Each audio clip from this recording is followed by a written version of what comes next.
We live. I don't hear the echo no more. Mic check. It's fucking gone, bro. You sure? The underdog, you hear the echo? Yo, I don't hear no echo. and I asked that. You did ask that. You the smartest nigga in the room. You the smartest nigga in the room. Look, I underdog. take that fucking I'm willing 37 ammo. to end it. You feel me? I'm willing to I'm willing to do this shit. All right. So that means that you can go live, Dawgface. I'm already live. All right, so okay. look, all right, man. All right, man. So Dawgface, you driving the car. I know this, but we gonna do it the same way we been doing it, nigga. You driving the car. Or you want me to drive the car? Drive the car. All right, man. So let me go ahead and get y'all right, man. Appreciate y'all for tapping in. TNN Trap News Network. We got some special guests in the house tonight. Man. We got some of Michigan's finest in the building, Underdog and Dawgface in the building, man. Make sure y'all tap in with them, show them some love. And tonight we going over a lot of beautiful things. We already got 40 people in the chat. Hold fast. Am I echoing to everybody? Yes, you is. I don't hear no echo. Talk, Dawgface. I can hear myself. Chat, do y'all hear echo? What's up? Yo. Boy, these cars here. What? What's happening with y'all, man? Damn, they do hear the fucking echo. They do hear the echo. Who's echoing? Is it Rich Trapper? Is it Underdog? Or is it Dawgface? It's Yo. It's on dog end. It's on my end. Hold on. Underdog, mute up real quick. And then Dawgface, you say something, see if it mute. Mic check 1 2 1 2. Mic check 1 2 1 2. I don't hear echo right now. For me. So I think what we gonna have to do is just nigga rig it. When somebody talking, everybody else just know to mute up. Let's make it happen. Let's fuck it. Cause I mean shit, nigga. Let's play ball. Man, we appreciate y'all for bearing with us, man. We've been trying to figure this out for some time now, but we got y'all. So what we were talking about prior to y'all coming in was a situation with Wack 100. A lot of y'all know that Wack 100 is coming out of this space and he got a lot of things to say. Me being from Los Angeles, California, being presently in Los Angeles, California, I'm from the Crenshaw district, so a lot of the things going on with Big U and the dudes around are directly involved into my backyard. Beige, I see you. Directly involved into my backyard, even going so far as within my household of, my god brother, Bear Claw, being in this indictment.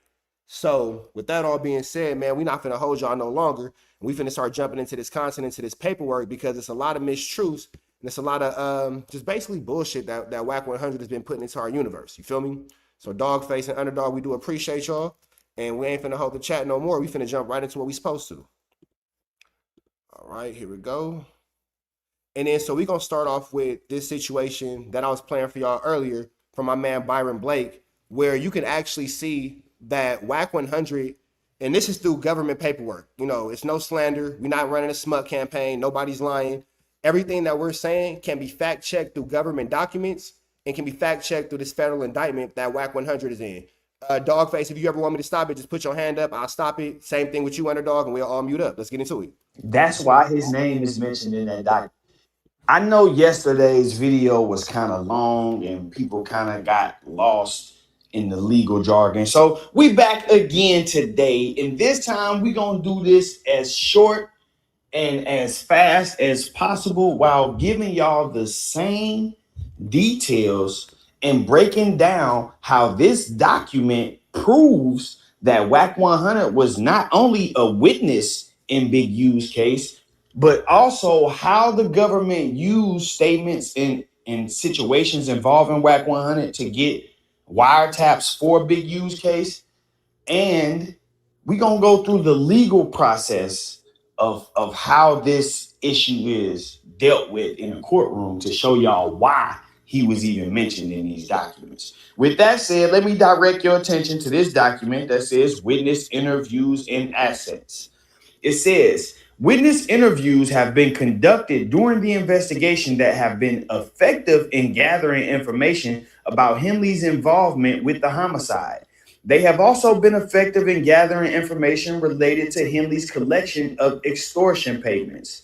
Some of the interviews have also led to the recruitment of a few of the aforementioned confidential sources who have been used during this case. However, as described above, Those confidential sources have taken this investigation as far as it can go in short of meeting its prosecutorial goals and objectives. So what they are doing here is they are attempting to convince the judge that using confidential sources and confidential witnesses does not serve the purpose of the investigation anymore. That strategy can no longer. And I ain't gonna talk too much over the content, but to all y'all watching at the crib, I think that it's important when we starting off for y'all to pay attention to that. This is from a document that is specific about witnesses and assets to the case. Let's continue on to this. Be used to take this case forward. Additionally, in my conversation with CHS1, CHS2, and other law enforcement, I have learned that Henley associates with a tight-knit circle of people who have known each other for decades. Continued interviews without court-authorized interception of the target location could unnecessarily alert the targeted communicators to the interests of law enforcement in their illegal activity. So what he's saying is, based on the information that he got from the informants, everybody who is around Big U is very close to him, and it's a tight-knit circle. Therefore, if we continue to try to interview people and try to get these people to come talk to us, then it will alert the people we are investigating that they are being investigated. This is where he starts to talk about how they can get around that and why they should be allowed to get around that. He says the interviews would also have the effect of alerting the targeted communicators and others, thereby compromising the investigation and resulting in possible destruction or concealment of documents and other evidence.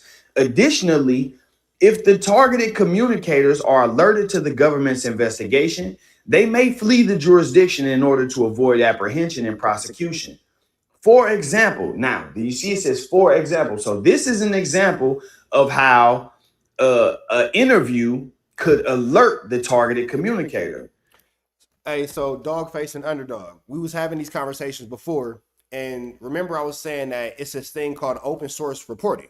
Right. Where these dudes use these interviews. For example, the No Jumper interview where Loose Cannon admitted that he was a part of the robbery was open source reporting. And that open source reporting led to his real life indictment and maybe a real life conviction. So when you have Byron Blake breaking down these situations and explaining how Wack saying things like I chase Future through the airport, how you have Wack 100 earlier today on DJ Academics listing out a group of names of people who allegedly attacked Future, despite that information not being in nobody's paperwork, as well as nobody's actually charged with it. You can see how they're using these YouTube videos, songs, interviews, podcasts as evidence in court, and the evidence is standing with the federal government. Yeah, can you hear me? Yeah, we can. Yeah, you good. So exactly what you said is exactly what's going on here. We have a situation where we have somebody trying to recognize responsibility for what they've done by saying their name hasn't been directly found in any paperwork. Well, his name is over in the indictment. His name is mentioned second most behind Big U in terms of being mentioned in that indictment. He's mentioned in the first indictment, and he's certainly mentioned in the superseding indictment. One of the things I wanted to ask you, Rich Trappers, is Yes, sir. I got a crazy echo going on. Maybe it might cut off. Can we mute up? Is it still echoing? No, probably not. So listen, one of the things I want to know is, so we have Wack, who has been behind the scenes committing all manners of chaos behind the scenes. Am I still echoing, y'all? Am I clear right now? No echo? Much better. Okay, yeah. So listen, we have Wack 100 behind the scenes operating as a fixer. He's operating as a person who's helping to arrange people. Now, do we totally blame him for people allowing themselves to be used by him? No, we can't, because we had to put some of the onus and responsibility on the people who are allowing themselves to be used as tools by him. But at the same time, he can no longer, and he will no longer be allowed to say that his fingerprints are not on this indictment. Go ahead, Ms. Trapper. I'm going to mute up. You know what? And because you have to understand the level of the petty person that you're dealing with, you made a really good point. You said that he's a fixer, and his job is to add people to these situations. So I think for a reference, it's important that we play this. $1,000 every single month. But So what I'm about to play you guys is DJ Academics leaking Wax 100's phone call and text messages. Dawgface, this is what I was telling you about that just happened. Let me go ahead and play this for y'all so you guys can see an example in real time. Keep in mind, DJ Academics is live right now, so you can see exactly what Dawgface is talking about in a real life example. Tagged BT Awards party. Like it's old as time, right? Gang members tried to attack Future Sierra. Like this is real. This is from 2013. Now keep in mind, all of these situations look like the West Coast was on Future's head. Okay, so they catch him in a club in 2013. They try to do something to him, and Wack supposedly catches him in 2014. So we're gonna get to that. But it says rumors are circulating Sierra and Future plans to party after the 2013 BT Awards was ruined, as gang members allegedly tried to beat the brakes out of the Tony Montana rapper. One of his security guards named Roscoe was allegedly caught up in the mess, or got messed up in the melee. He was rushed to a local LA hospital. The club, the Great Stone Manor, was shut down for the night following the incident, and helicopters patrolled the parking lot to make sure the area was safe. Now, Wack had told us about the story, and he basically kind of described it just like how this happened, except he gave more detail. He said, yo, they surrounded club security and everything, and basically when the gang members of LA want to do something, you have insecurity or security at the club, knowing that they live in LA, they want no sauce. So Future narrowly escapes a vicious beatdown in 2013. Now, supposedly, like for all we know this happened, and then we knew about Wack chasing him in the airport. But what was confusing is that when we went to the indictment, right? When we went to the indictment said, and let me pull up the indictment. The indictment says after Wack, no, hold on. Let me just give me a second. The indictment says, let's go to airport. Let's search that. Now, right? So actually, the indictment does not mention the club thing. The club thing happened in 2013. Okay. Now, so if we start thinking, it says and around 2014. Actually, this might be it. Well, anyway. Okay. Oh, here it is. In or around 2014, okay, after Future refused to pay and ceased answering the calls, they Henley's associates, and it says Henley and his associates, which means he was there, committed violence against NDC and his associates and security for failing to show respect. Now, this is the issue with I've seen Wack talk about this a bunch, and he's like, yo, man, there's something else in the mix, because I never said we touch Future. And he's right. He didn't touch Future. And supposedly the one in 2013, the bodyguard got fucked up, but not Future. But apparently there's another incident. So there's a third incident that the feds are talking about that doesn't involve Wack and doesn't involve that club thing that we know. But it just goes to show 3 incidents of niggas, like they were treating Future like a pinata. I don't know what was going on. Now, granted, he didn't get touched in other situations, but hold on. Here we go. Let me see. Do I got it? Maybe I do have it here. So, do we have it? So, we get confirmation. We got confirmation. Check this out, chat. Check it out. Here we go. So, remember, there's 2 incidents we know. Wack chased him in the airport, him getting surrounded and almost touched at the club, but his bodyguard got beat up. But the feds claim he got his ass whooped. Where did he get his ass whooped at? So someone reached out to Wack, and Wack sent me the text messages of the person who finally cleared it up on when Future supposedly got his ass whooped. Check this out. So, and by the way, this is from Wack, but he's texting, like, you're gonna see this shit. It's kind of like hilarious. Yo, the fact that Wack got a nigga saved like this is crazy. WS Kripotna 99. Who the fuck saves a nigga like this? WS Kripotna, whatever. Anyway, he texts Wack and he says, Hop is the one telling. I want to pause it right there. Hop is not mentioning this indictment in any way, shape, form, or fashion with any relation or any dealings with Future. So right now you have, through academics, when we were talking about the open source reporting, now you're giving an assailant a name to an unknown attack. This is open source reporting literally in real time. This is classic Wack 100 behavior. He's using academics to insert a new player into the overall scheme of things.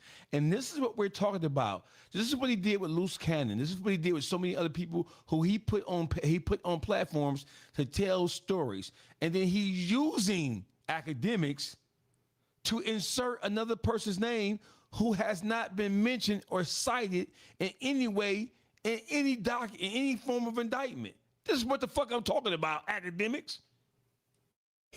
Shout out to academics for getting it right. Let's get into it. He's the one that knocked out Future, and Floss took his gun. So Wack says, knocked him out where? Future wasn't touched at the airport. That's cap. Then the Crip partner says, nigga, he knocked out Future at the SLS. I was there. Then Now, I don't mean to continue to jump all over the place, but Chad, I think that it's again important that we document these lies as they come back up to us. So you see that they're saying he was attacked at the SLS. For those of you guys who don't know, the SLS is a luxury hotel in downtown the Los Angeles area, whatever. That's what he's saying in the text messages. This is a clip from 4 years ago. And we'll hear, this is one of the original clips when Wack first spoke about the Future situation. In this clip from 4 years ago, you will hear him admit that Future got ran down on at a club, not the SLS hotel. Somewhere 16, you can find it on Google where them niggas had beat the shit out of Future and his security. Future ran out to LA club. Google Future gets rushed in LA club. They was on him. That's why they was on him. Talking about Trick from Detroit. Nah, Trick from Detroit. So, you know, that's broke, right? So all I know is we don't need to hear any more of that clip. That's it right there. Dawgface, Underdog, what y'all got to say?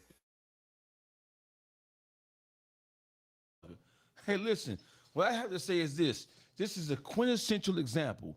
And I hate to keep using these fat out of the words, but this is a quintessential and or typical example of how Wack 100 uses scenarios and using situations and use storytelling to rope motherfuckers in. First of all, we're only talking about this whole thing right now.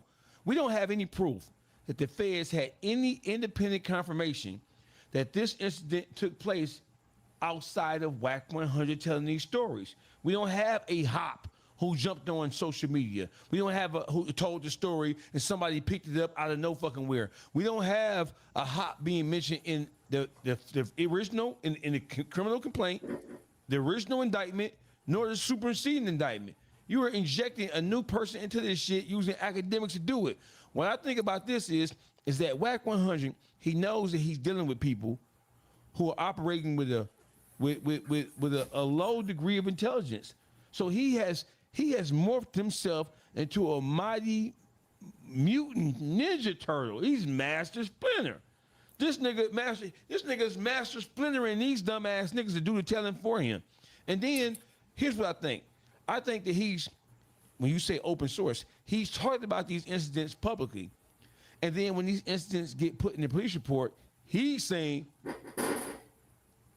he's either denying it, that he ever say anything about it at all, or he's saying, hey, well, he's trying to muddy up the waters by saying, well, I ain't the only one who knew this, but you're the only one who's talking about it. And that's key. So that's the part that I'm talking about as far as like the activity of dry snitching, right? I believe that this dry snitching approach that Wack is doing is what him and the feds came up with as the way to feed them information, because he can't directly go at them no more because they already got their motherfucking guards up that this nigga suspect, he ratting, he telling. So what he do is he throw it out there in social media in this just I'm being interviewed type form, right? And it's kind of like clickbait too, because some of them give them that motherfucker to defend themselves. Then they get to talking. There's the implication. Put him in the indictment. You see what I'm saying? So to me, this is just like a strategy that him and the feds formed to continue to try to entrap all these suspects or the motherfuckers that they really, really want. And they, that's just like, hey man, they see you keep coming with that damn blue shirt on, put a red one on, put a skirt on, like camouflage yourself. You know what I mean? Put a disguise on. And that dry snitching is the form of a disguise that this motherfucker using. And you best believe, but like in that statement where he mentioned a motherfucker named Hop name, right? That's more of a direct going straight at a motherfucker, trying to implicate him and put him in the fucking indictment, right? Or get an indictment created for him. But his main way of moving at this time that I've been seeing is this dry snitching approach. Oh, I'm just doing an interview. These motherfuckers know, but just like Dawgface say, yeah, I don't give a fuck who know. You the one telling it on social media. So you got to claim that. You got to be the author of that, because when nobody else, we didn't know about it until you got to saying something. Hey, watch this, bro. Hey, listen. Hey, Hop, you better run for the border. Hey, Hop, I don't know who you are, but you had better run for them. I'm assuming you're a Crip, because Wack has a thing. He ain't from nowhere. Hop ain't from nowhere. Hey, Hop, I think you need to go lawyer up. And I think you need to, because this guy just sent some text messages. I'm sure, Hop, that you didn't know if these text messages are even real. Because I don't believe shit Wack says. But if these, but you know what? Wack has a canning ability to get motherfuckers to talk who shouldn't be talking about the motherfucking thing. So if Hop, is he a real person? Is Hop a real person? So Hop, you better go lawyer up, because this nigga just sent text messages from you and him where you are admitting and acknowledging knowledge of criminal activity. And Hop, in your text messages, if they are real, hoping they're not, you are admitting that you were there, you had firsthand knowledge, and that you have material information about a crime that has to do with an ongoing fucking indictment. Federal crime. A federal crime. You better run for the fucking border, Hop. And before we get back into this academics clip, I just want you guys to remember too, because I know we, obviously the three of us being in and out of the legal system, we able to keep up with this in real quick time. Chat, please don't forget that this is not the root of the conversation. The root of the conversation is the paperwork in which we were playing in the very beginning. Throughout that paperwork, we're going to show you things like this that will just prove, as we're going through the paperwork, that Wack 100 is in fact working with the federal government in a coherent effort to get Big U an indictment, and we're just able to show you his lies in real time. So as Dawgface and Underdog both explained, as far as this open source reporting is concerned, when the paperwork says they're using things like podcasts, interviews, as Dawgface says so eloquently, as Underdog says so well, these dudes are going on the internet dry snitching and blah, blah, blah. The government calls that open, we call it dry snitching. The government calls it open source reporting, and it is able to be used in federal indictments. So things like Mr. Hop being told on, don't be surprised if you look up in 2 weeks and now Hop's mentioned in a paperwork where he was never mentioned before. Wack says, first they said it was a club, not a hotel. So that happened at a hotel Future was knocked out at. So now we're getting to find out. The club that— And I want to ask this question too real quick before we go. Why do y'all think Wack lied and now is trying to clean it up from saying it was a club to now saying it's a hotel? I wonder what the reason for that is. What y'all think?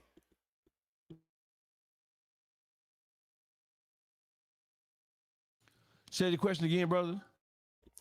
Why do you think that 4 years ago, Wack was so happy to say, yeah, it happened at this club? Now he's trying to change it to present day with it being at the SLS hotel.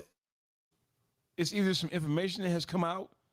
Is he trying to throw us off? Obviously, whenever he moves and whenever he changes the story, it is because he knows that the story, as it was told by him, is exposing him in some way, and it has a connection to something that's in the paperwork that, if he continues to drive down that lane, will expose him as the person who's been cooperating. There's only two reasons why Wack changed stories. One, to try to confuse the situation so that people can't connect the dots with him.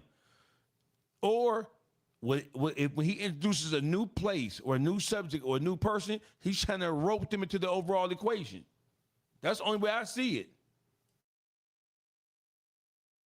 They pressed him. He ran out through the kitchen. Then they knocked him out in the SLS. And then Wax sees him at the airport and chasing him. I ain't gonna lie to you, bro. They was playing Pac-Man with this nigga Future, bro. I ain't gonna cap. Everybody chasing him. Okay, so they said they knocked him out at the SLS. And he says, I already know was one of Big U's homies telling. And it says, okay, because he was in touch with me. It says, hop and floss. He said, I never knew they caught Future slipping like that. He says, Future security Hop betted them. So I guess like he put some work in. But I guess they got to Future somehow. He says, Big U was there when this happened? Yes. So that confirms exactly what we just read in the indictment. The indictment says Henley was there with his associates. It didn't say he was there with his associates at the club. It just said Rolling 60s rolled up to the club. So this is a third incident we didn't know about. But apparently, according to the feds and according to WS Crip Partner 99, who's telling Wack this stuff, no, there was another situation that happened where Future supposedly got knocked out. And by the way, you know, I guess this is going into the narrative where Wack is saying there's people within Big U's organization that's telling. That's why these stories are coming to light. Because there's a kind of a question of, did Wack story from Clubhouse or my stream get in a federal indictment because he just said it publicly? Would that not be the definition of what we just said as open source reporting? Yep. Now watch this, right? So now Hop name has not. Can y'all hear me? Yeah, Hop name has not even been like mentioned, right? So let's just look at it from a couple angles. One angle could be like he did put in the work and got away with it, right? But according to Wack, you ain't got away with shit because all this is happening in my house, right? So, well, why it takes long to come out? Because that motherfucker gonna always want his cup full of motherfuckers he can tell on. Okay, that's one situation. Now let's just say that Hop ain't got nothing to do with none of this shit, right? But Wack 100 is mentioning him, right? What Wack does, like say if my name was ringing in this, but they can't prove it. But then later on, all these years later, I didn't got my name ringing in and shooting. See, now the Fed's gonna want me. You see what I'm saying? So now this is a perfect time for Wack to do the dry snitching style of telling by implementing me into something. You see what I'm saying? Because now he may even possibly tell if he have to. And Dawgface,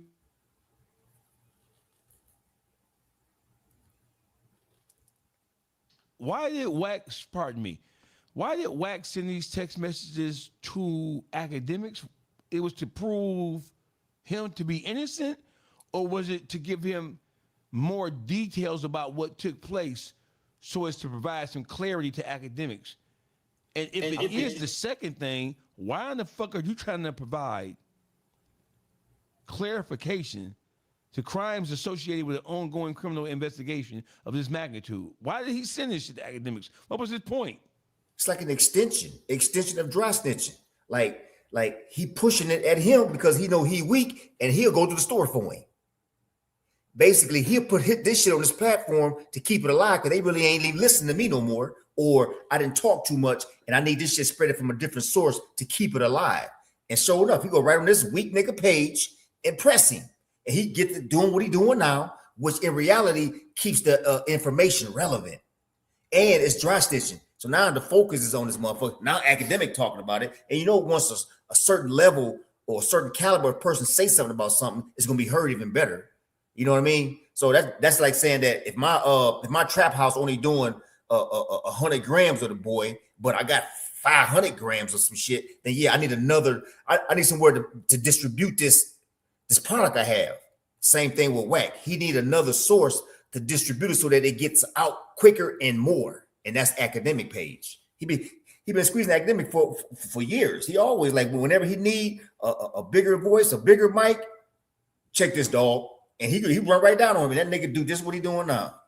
So in reality, Shit, academic is also dry snitching. Even though Wack is going through this nigga, you got to be smart enough to know that nigga, you being pushed like a pawn. So motherfucker, you are in the game of chess. It's just that simple. And before I start the content back, I'll make it even simpler than that. Loose cannon. The situation with Future, a conversation that happened on No Jumper that led to an overt act in a federal RICO. The situation where Wack told the story where it was him, Academics, DJ Vlad, Adam 22, and Remo, and they did that whole like podcast. Wack told the story about Big U surrounding him in a parking lot. Remember, he was like, and I started getting off in threes. That was an overt act that has now been turned into Big U being charged with assault. So these are 3 examples of how the internet and how a YouTube video has led to a federal either overt act or in 2 situations, actual indictments and federal crimes.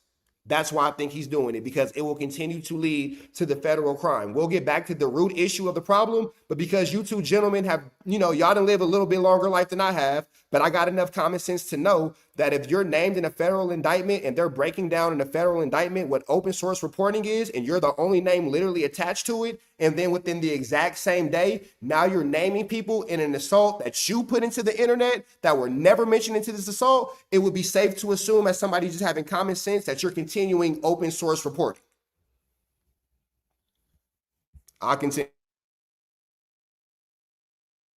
Or did Wack like fucking feed information to the feds? His thing was these stories that just got added. I only was at the airport thing, and the other stuff they added, I never knew about Future getting beat up.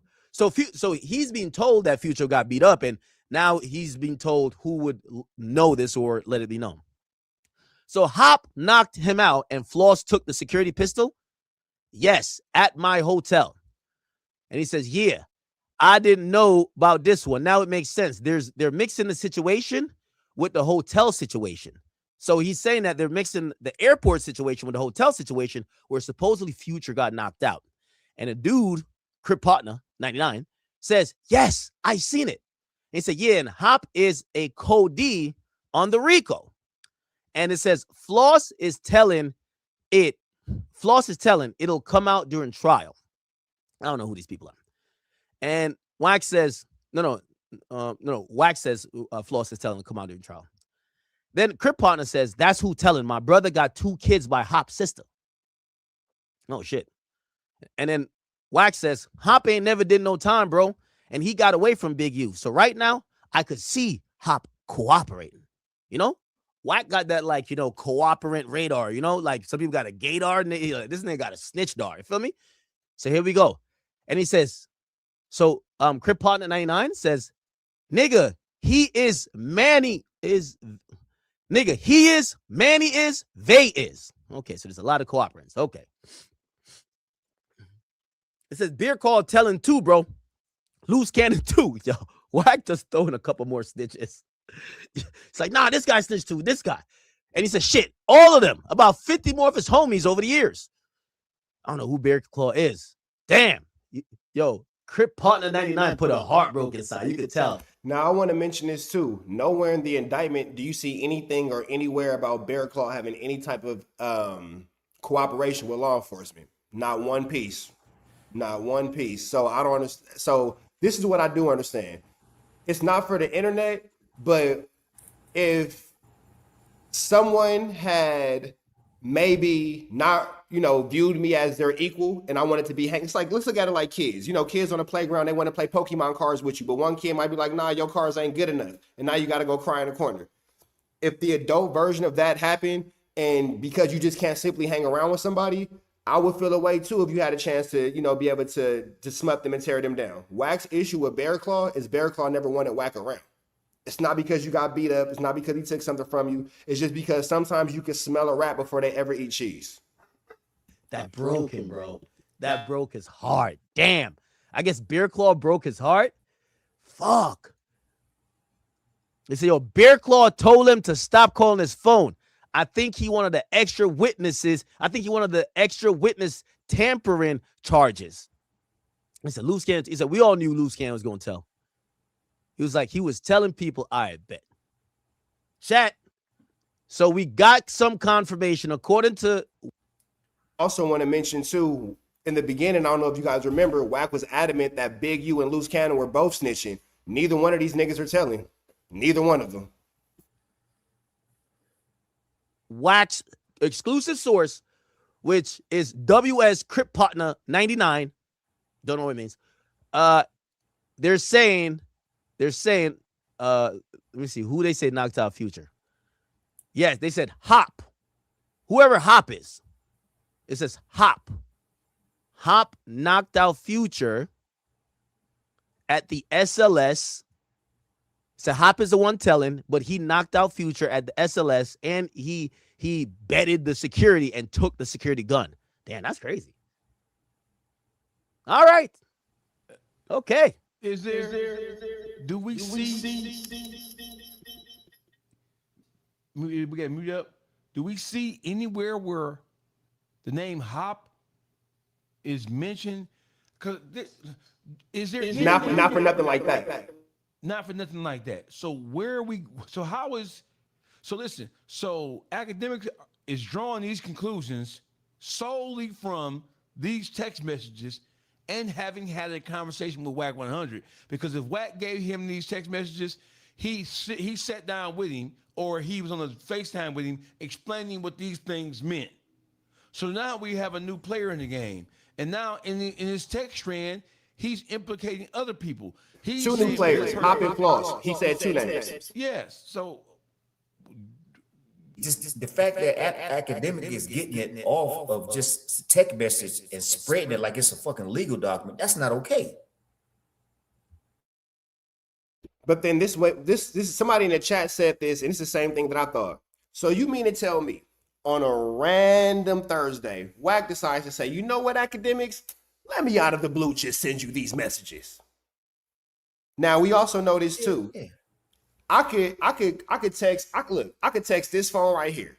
I could say the name Dawgface and have a whole conversation with myself, and it'd be like, oh, I was talking to Dawgface. Come on, my nigga. We know how this shit works. But academics is about to go off of this, so I want to take y'all back to the original content that we were going into as far as him being proven to be a witness and to be in these being an open source reporting. Chat, I do appreciate y'all for staying focused with us, and I know that we kind of bouncing around a little bit, but the important part that the importance of us showing y'all what we just showed y'all, so you guys can see in real time, not examples from last week of what today looks like when Wack is actually open source reporting, as this is what we're going over in these federal indictments and these paperworks. Example, in July 2022, the FBI Houston Division conducted a telephone interview of Cash Jones, aka Wack 100, about his interactions with a subject of their investigation.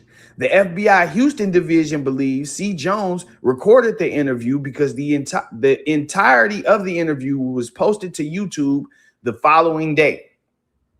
Based on my training, experience, and knowledge of the investigation, I believe additional interviews of associates of the targeted communicators will not stay private and alert them to LAMTFVG's investigation of the enterprise. So right there, he's saying an example of witnesses leaking information that could alert these targeted people is Cash Jones leaking the information from the investigation with the FBI Houston Division.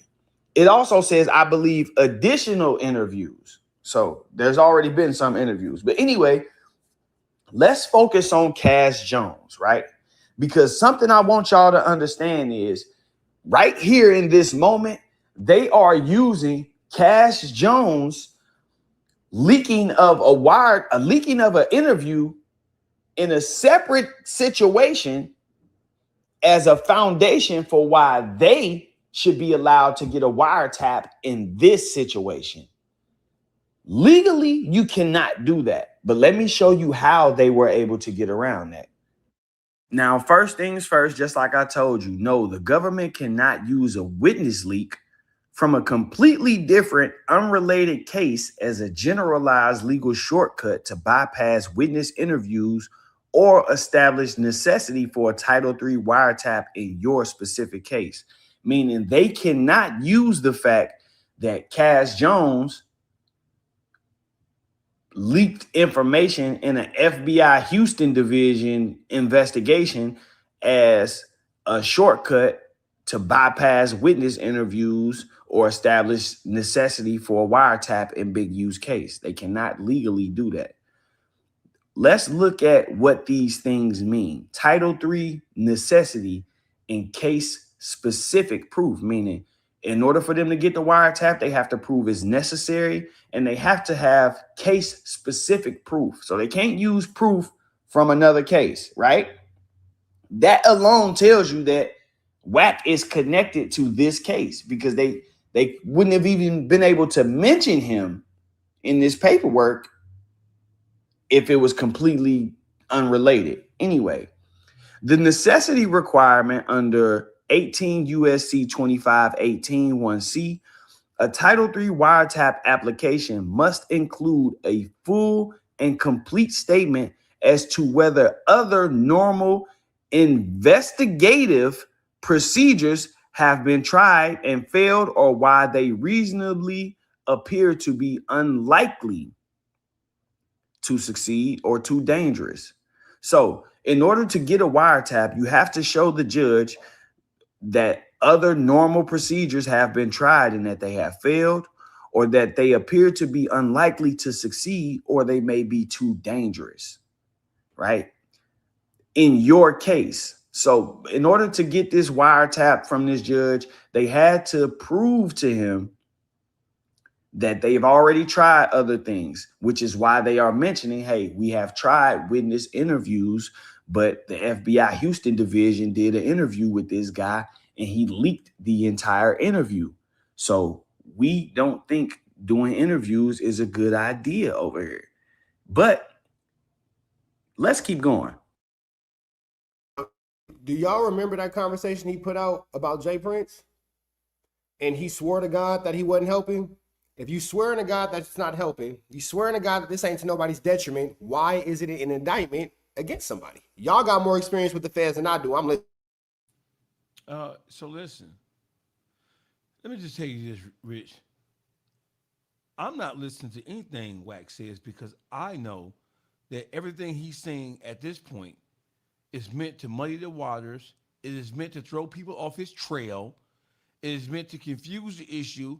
He's bringing other people's names in it, and some of these people may have some involvement with this, but what we know is, what we're talking about is, we believe, and I believe, that he is an integral central figure in all of this shit. I just believe it. I don't trust nothing that Wack says. I don't trust his relationship with Reggie White. Wack has a long history, going back to death row days, of knowing how to maneuver into and out of situations, and he's learned how to manipulate situations to his advantage. I'm not listening to nothing Wack says, period. Whenever Wack tells a story, he's trying to throw you off, he's trying to expose you or throw you off. Two reasons. That's it.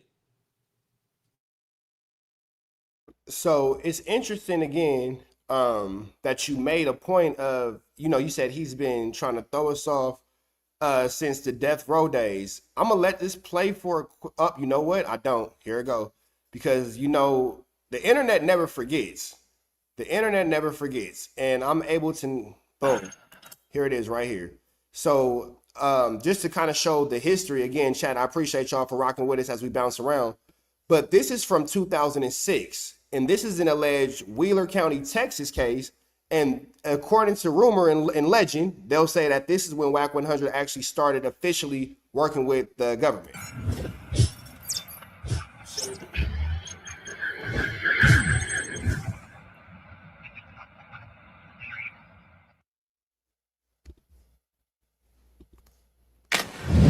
What's going on? I'm Larry Hoover Jr. and I'm rocking with Street Certified News. Shout out to Street. Man, smack that up. You always seem who is profit. In part 2, we're really gonna break down this 2006 gun case. Darren Chase, April 16th, 2005. Safety trooper Darren Chase was on a routine patrol on Interstate 40 in Wheeler County, Texas, when he would pull over a 2005 Cadillac for driving 77 in a 70-mile-per-hour speed zone. The driver, later identified as Cash McElroy Jones, stated that he was a truck driver and always ran about 5 miles over the limit. He also stated that he was en route to Tulsa, Oklahoma for a funeral. At some point during the traffic stop, the trooper would ask Cash Jones for permission to search his vehicle.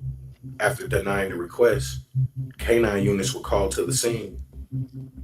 During the search, troopers located a black rifle, black shotgun, a loaded black pistol, along with several clips and large amounts of ammunition for each gun. Following the recovery of the firearms from the vehicle, both Cash Jones and his passenger, who would later go on to be identified as his brother, would be arrested, with both men being charged with unlawful possession of a firearm by a convicted felon.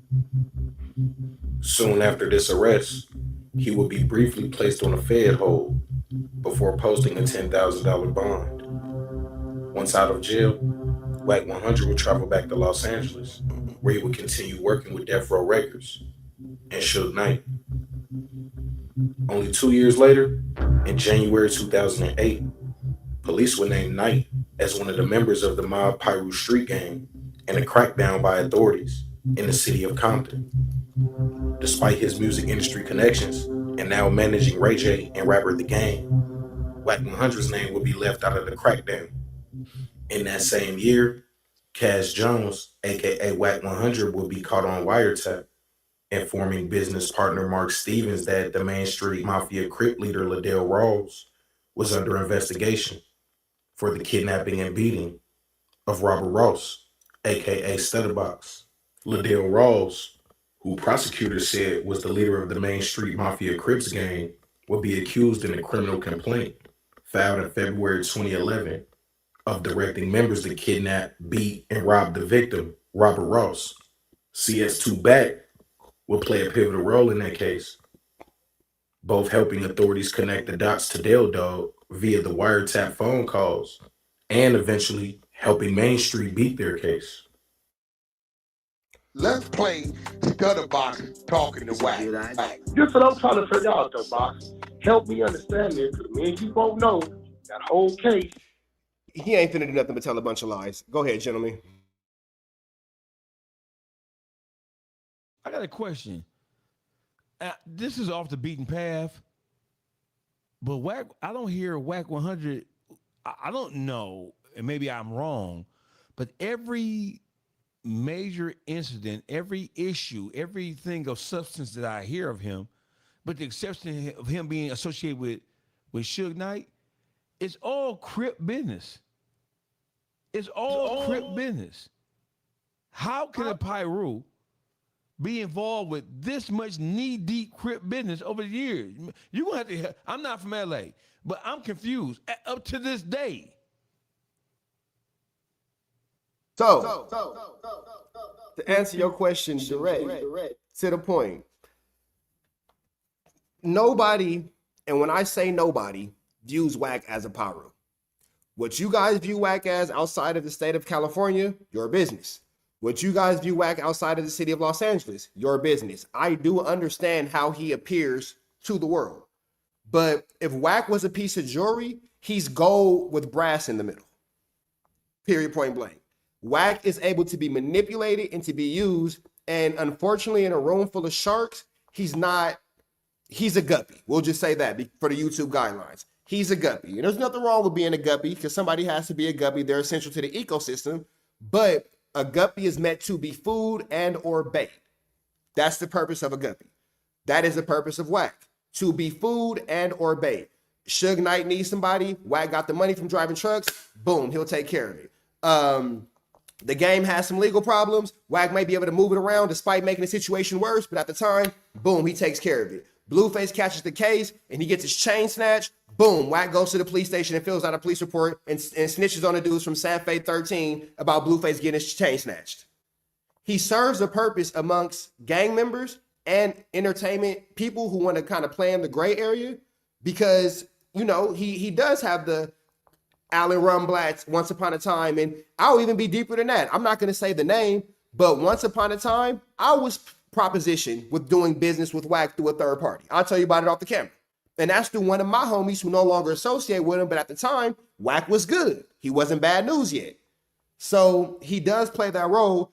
Unfortunately for Wack, instead of making a popping ass Paru, the Crips is who were popping at the time. Big U was popping at the time. Blueface was popping at the time. You're already running up under Big U being his lapdog. You're already running errands for him and doing things like that. Let Wack tell it he had a key to Big U's home, so forth and vice versa. Why wouldn't Big U use him to the best advantage possible? It just so happens to be the Crips were who they were. You feel me? But then I'll just also throw this. If you guys are ever bored, go to YouTube and search Bloods Press Wack 100, and you'll hear what the young Bloods think of Wack. They'll tell you. And then I'll kind of close before I jump back into it. That turns into now you get allegedly exposed for having these documents. Big U doesn't really want to deal with you anymore because maybe not you're on the wrong side of the law and your feelings are hurt. Now you want to destroy him as people with hurt feelings typically do. We know what gender of person typically does that, but you know, if you have those type of traits from that particular gender, your business. Now Wack is going into a full-blown spiraling out of control mission, and you're looking at it in the terms of a relationship like a scoring eggs. You know how it is when our girl don't want to see you happy with nobody else. Idea over here. But let's keep going. Let's get to the case specific evaluation, because I said it, they can't just show that it's necessary. They have to use case specific facts, right? So it can't be this guy leaked information in another case, so we shouldn't have to follow the procedure in our case, right? Boom. The necessity requirement must be demonstrated with facts specific to your specific investigation and the targets named in the application.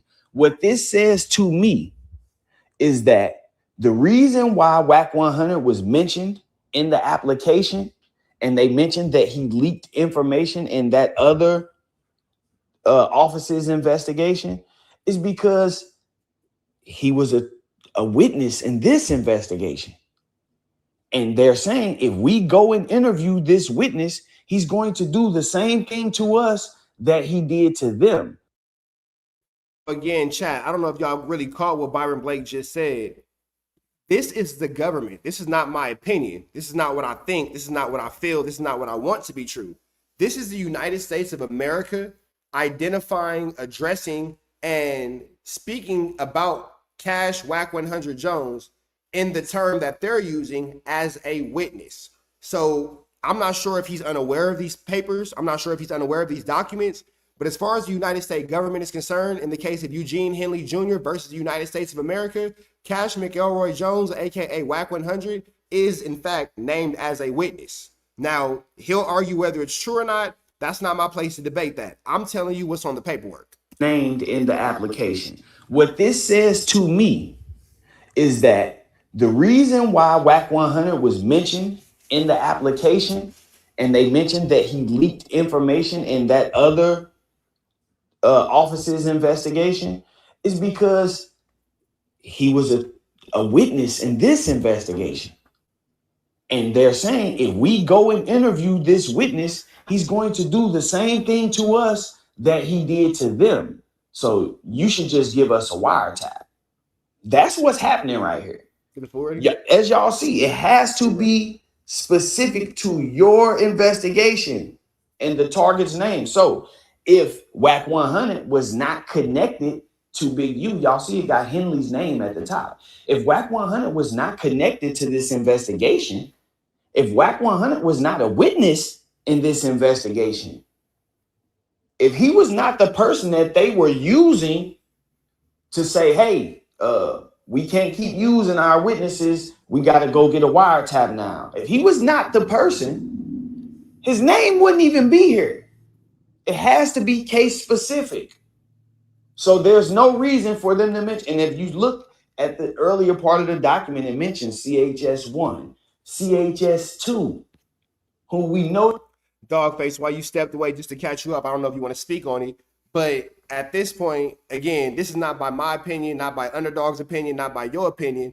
The United States of America, whether it be true or false, has identified Cash McElroy Jones as a witness and is referring to him as a witness in the Eugene Henley versus United States federal RICO. That was what you walked. That's what you missed. What do you think? How could he not be? So, in my, how could he not be? He has publicly divulged too much firsthand and or secondhand information, meaning he has told too many stories. He's recounted too many stories of having personally been involved with. And let's not, before I even say this, before there was a loose cannon, there was a Whack 100. Whack 100 was Big U's henchman. When you think about the whole thing with the future at the airport, and there's a variety of other conversations that could be had, Whack 100 ran with Crips. He ran with Big U for years before we ever heard of a loose cannon or a brick baby or anybody else. Whack 100 was Big U's right-hand man. So Whack 100 has told too many stories where it appears as if he has first-hand knowledge of criminal activity that has been cited in Big U's indictments, and he has told too many stories where he has secondhand knowledge of things, of people who have things that he have heard, which would still make him a material witness. How can he not be called?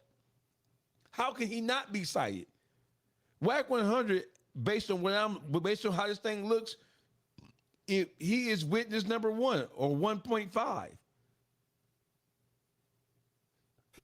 And that's what I think.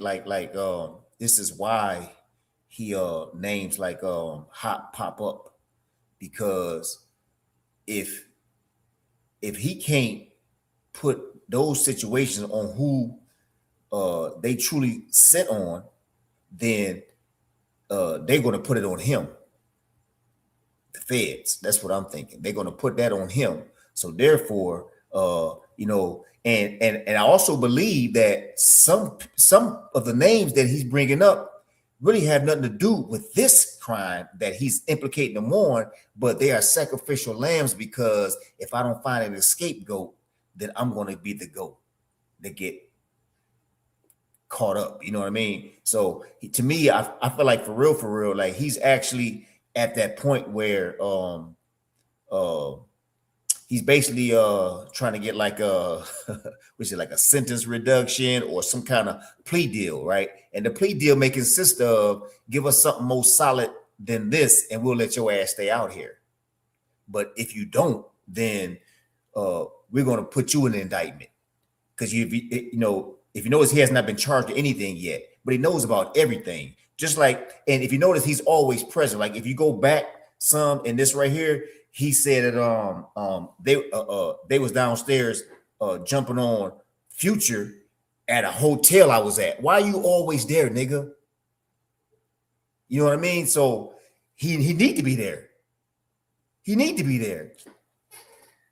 He always there. Hey, at first when he starts talking about the Big U and the LAX story, he was acting like Big U was doing it. But then he got so caught up in telling the story, he said, I pressed Future when he was with Sierra. I was the one that went through the fucking the bridge at the fucking airport.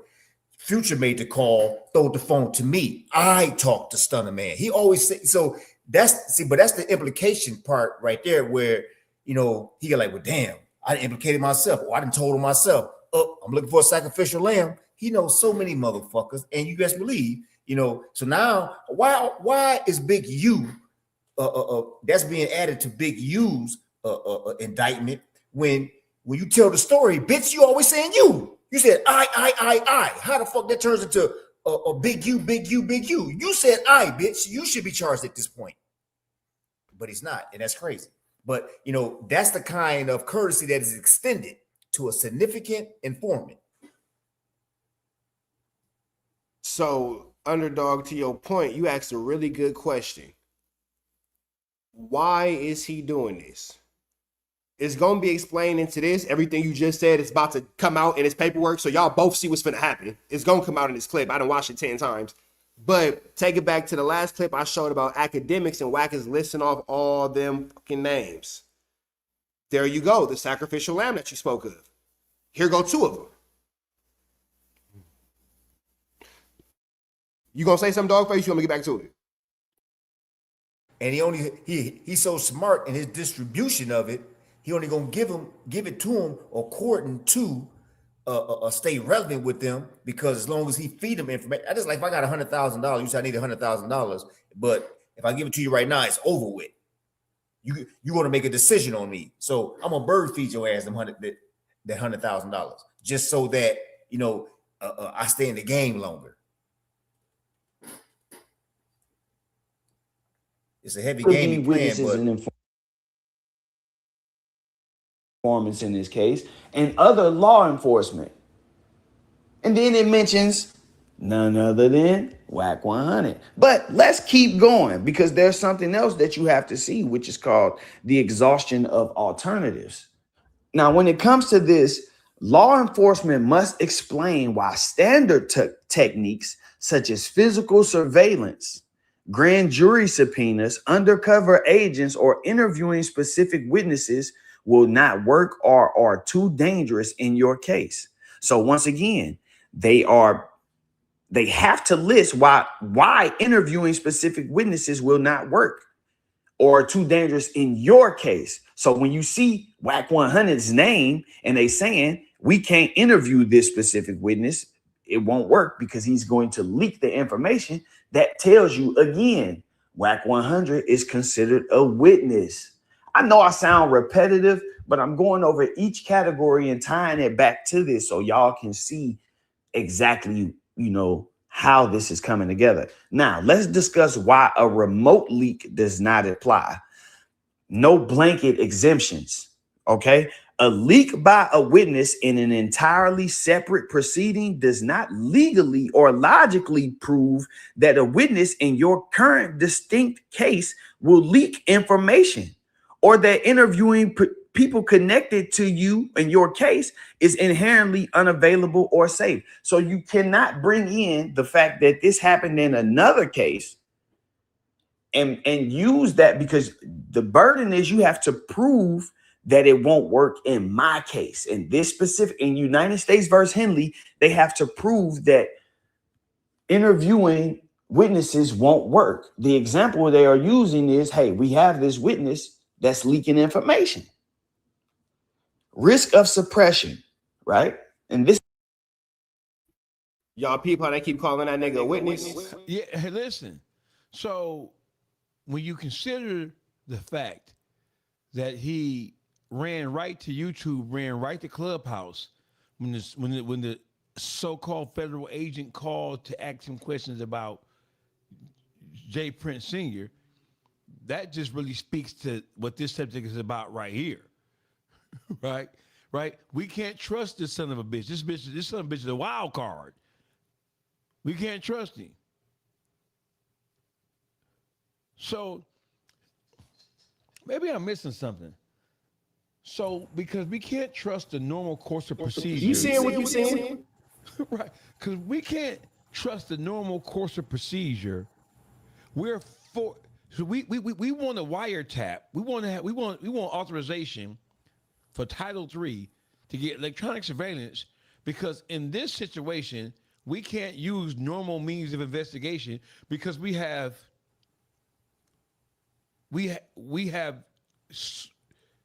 even have confidential sources and people who may be friendly to us who may leak certain parts of the investigation, and we can't have that. Is that what we saying?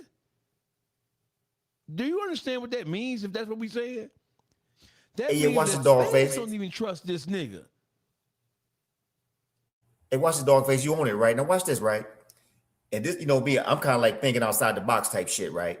Now watch this. They say that the wiretapping, another form of it is also digital communication, right?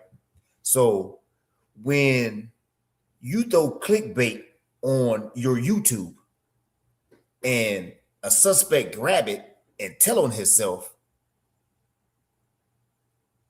can you see that being like a form or a modern day a form of a wiretapping?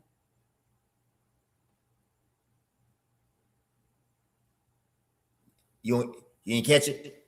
Yeah, I mean, so this, Cause watch this. what this does is it really showcases how manipulative and how cunning Whack 100 is. This nigga, he was born out of due season. They needed Whack 100s. They needed Whack 100 back in 1961 when they came with the Rico shit. 67 when they needed this nigga back in COINTELPRO days, because this nigga has taken ratting and taken cooperation to a higher level, unlike anything we've ever seen before. We ain't never seen no shit like this before. Not in modern time. We only heard about shit like this going back when they was trying to overthrow the Black Panther Party and the Black Liberation Army. We ain't heard no shit like this in modern history. And you know that wiretap is a form of recording, right? If you get on that motherfucking YouTube talking about a fucking case that I implicated you on, you know, and you in it, that's a recording. It's like an entrapment, but it's like another form of wiretapping, because we have you recorded and you just incriminated yourself. It's just a thought, bro. Real quick, I want to play this for y'all. Wack will tell you that open source reporting isn't a thing. We're all familiar with the former president, Richard Nixon. Richard Nixon actually had open source reporting used against him. So I'm going to play this audio for y'all real quick from ChatGPT to give you an understanding of what happened to the fucking president.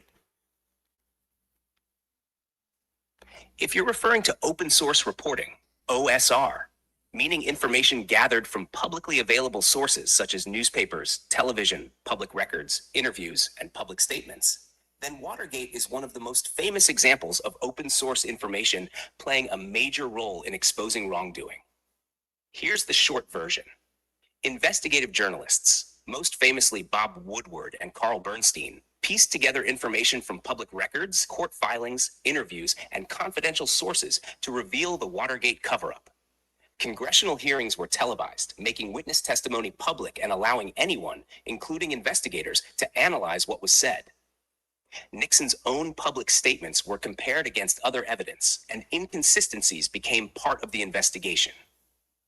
Later, White House tape recordings and other official records provided direct evidence that corroborated parts of the investigation and ultimately contributed to Nixon's resignation.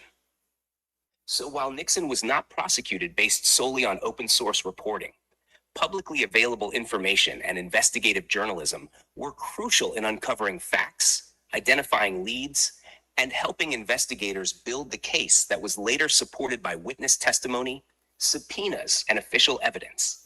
So to your point, Underdog, the reason why we're seeing this in modern day is because back in Richard Nixon's days, they had newspaper articles which did the same shit that we now just do on YouTube. YouTube just wasn't out yet. That's my point. That's my point right there, bro. That's my point right there. And that's why he's so active. He's so active on that motherfucker, because this is his style. This is his, you know, like I was saying on one of my YouTube page, you got a smart snitch, you got a dumb snitch, you got a cocky and an arrogant snitch, but you also got a dry snitch. This is the platform that this dry snitch is moving on. So I'm about to get back to the content, but I'm going to just say this. For those of y'all who don't believe open source reporting is a real thing, why is it appropriate for Richard Nixon but not Wack 100? This is why I said in my video yesterday that if things went the way Wack wants us to believe that they went, then Big U is about to get this whole wiretap thrown out. If federal agents or prosecutors insert generic boilerplate arguments or rely on unrelated external events to pretend they satisfy the exhaustion requirements of your case without actually evaluating local realities, the defense can move to suppress the wiretap evidence. You see what I'm saying?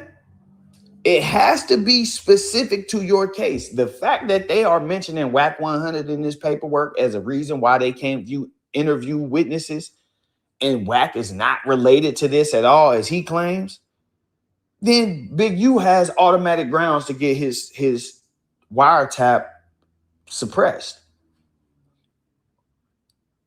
Again, it says,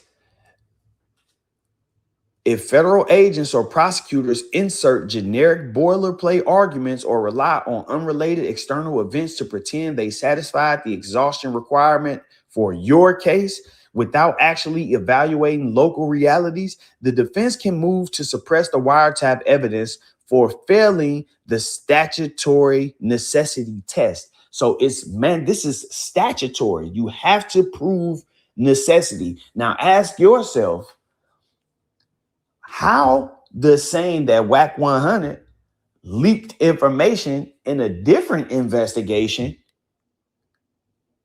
prove that it's necessary to skip over interviews and just do wiretaps in this investigation unless Wack is a target as far as being a witness? If Wack is not the witness that they are referring to, not being able to interview. Now, I know some of y'all gonna get lost and say, okay, well, if they saying they can't interview Wack, how is Wack an informant? Let me break this down to you. I want to direct your attention back to the original complaint filed in Big U's case, where it details this alleged robbery that happened to victim 1.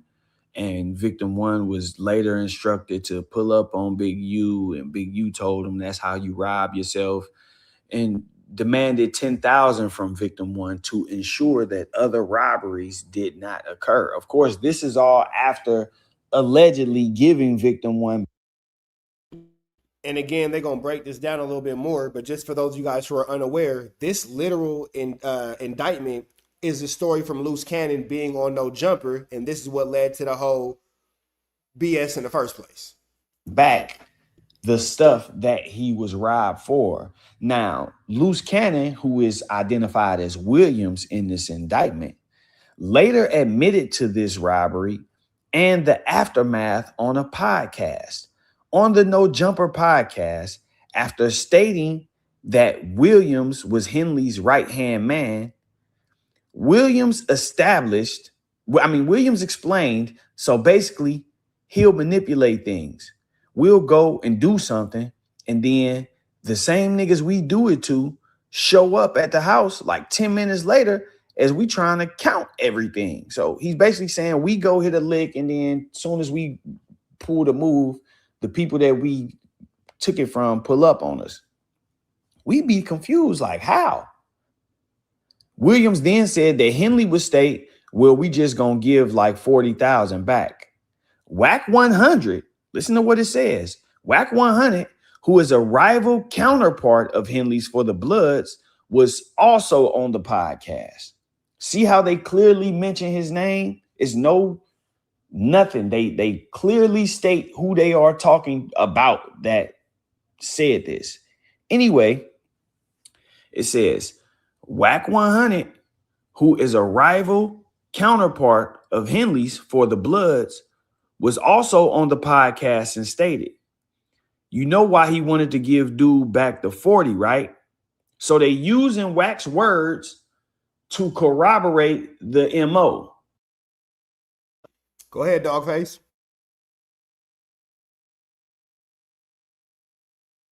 So what is all this shit? So what are all these Wackesha defenders talking about? Oh, he's not in the indictment. These are all Crips who doing all this. Ain't no pot rules on the indictment. It's all Crips. Hey, listen. You ain't heard of Crips and shit. And so listen, even though you have a Loose Cannon, who's a Crip, Wack, he's not? Now come on, nigga. You need to be throwing Crips out because you don't like. He from the same community. He claimed the same community I'm from. This nigga's from fucking San Bernardino County. So why is he allowed to run around claiming this? Y'all have to remember, okay, let's put it to you like, I'm gonna give it to you the best way. You familiar with Chicago? Niggas claim Chicago, but really hide out in Evanston. How you gonna get to him if he in Evanston? What we gonna do to him? The nigga in Evanston. How we gonna get him? But he was running around with Big U for years, though.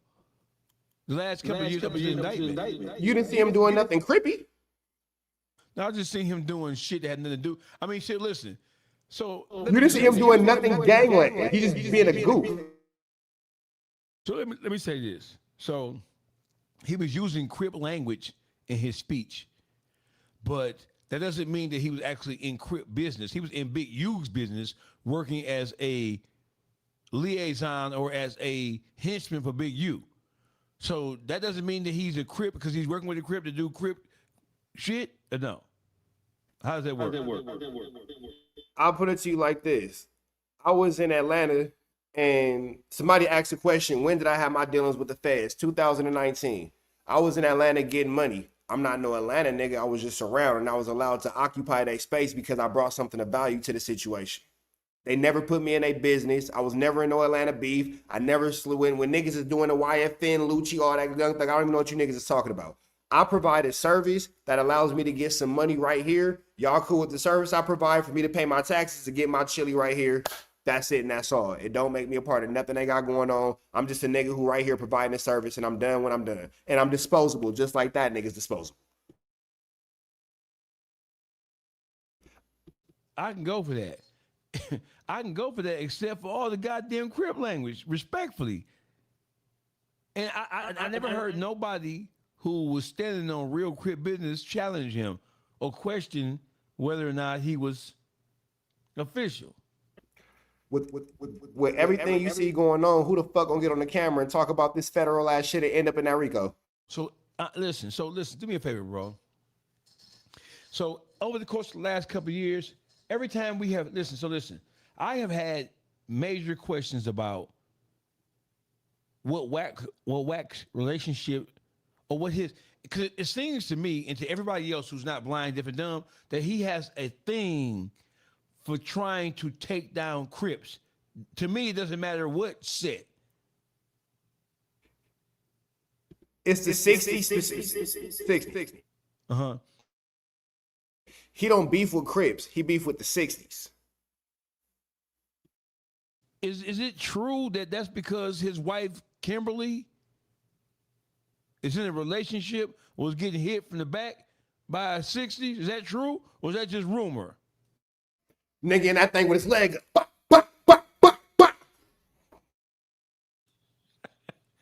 Y'all wrong. Y'all wrong, man. Hitting the Dougie like Rico and paying in full.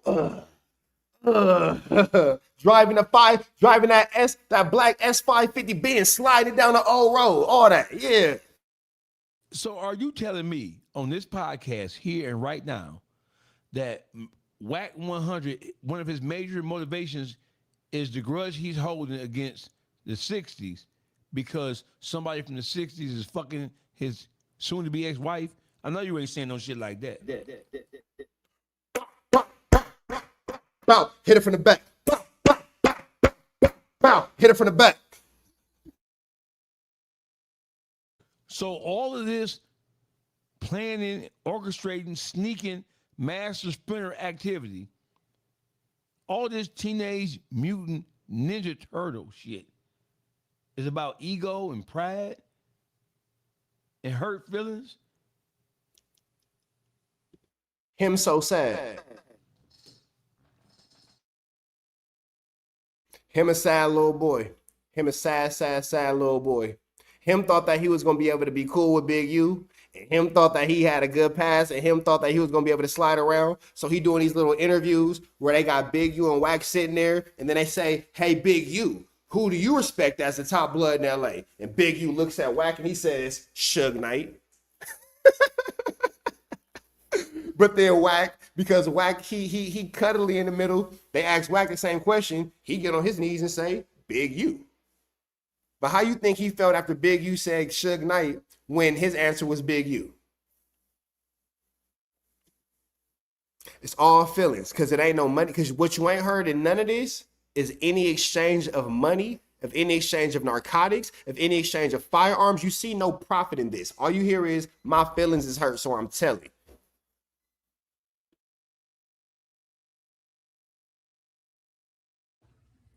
Right here, Wack is explaining to Loose Cannon and the people viewing the podcast why Big U, because Loose is saying, man, he'll be like, well, we just gonna give back 40,000. And now Wack is saying, you know why he was saying why he wanted to give dude the 40, right? Because he was gonna charge him 20 for getting it back. So they're using Wack's words in the original complaint right there. Fast forward to 2026 and a new indictment has been filed. This time, they are clearly using Wack's words, you know, and this is a new overt act that has been added to this racketeering charge. What you have to understand is these are charged acts, but they are charged as acts committed in furtherance of the racketeering. So the racketeering is the actual federal statute that he's charged under. And then that way they can just inculpate all of these different acts and things that he's allegedly done and put them all under one charge instead of having to charge him with 200 different statutes. Anyway, they are clearly using his words and information that he put on the internet once again. This is called open source reporting. Now, this is where it gets really tricky too. Now, let's be very clear about this because I want y'all to know that I know what I'm talking about. And I want y'all to know what y'all talking about when y'all say this. So to answer the questions, yes, if the interview was published in a newspaper, magazine, podcast, TV broadcast, or public website, that's considered open source intelligence. Now, here's how you can tell the difference based on where the government got the quote.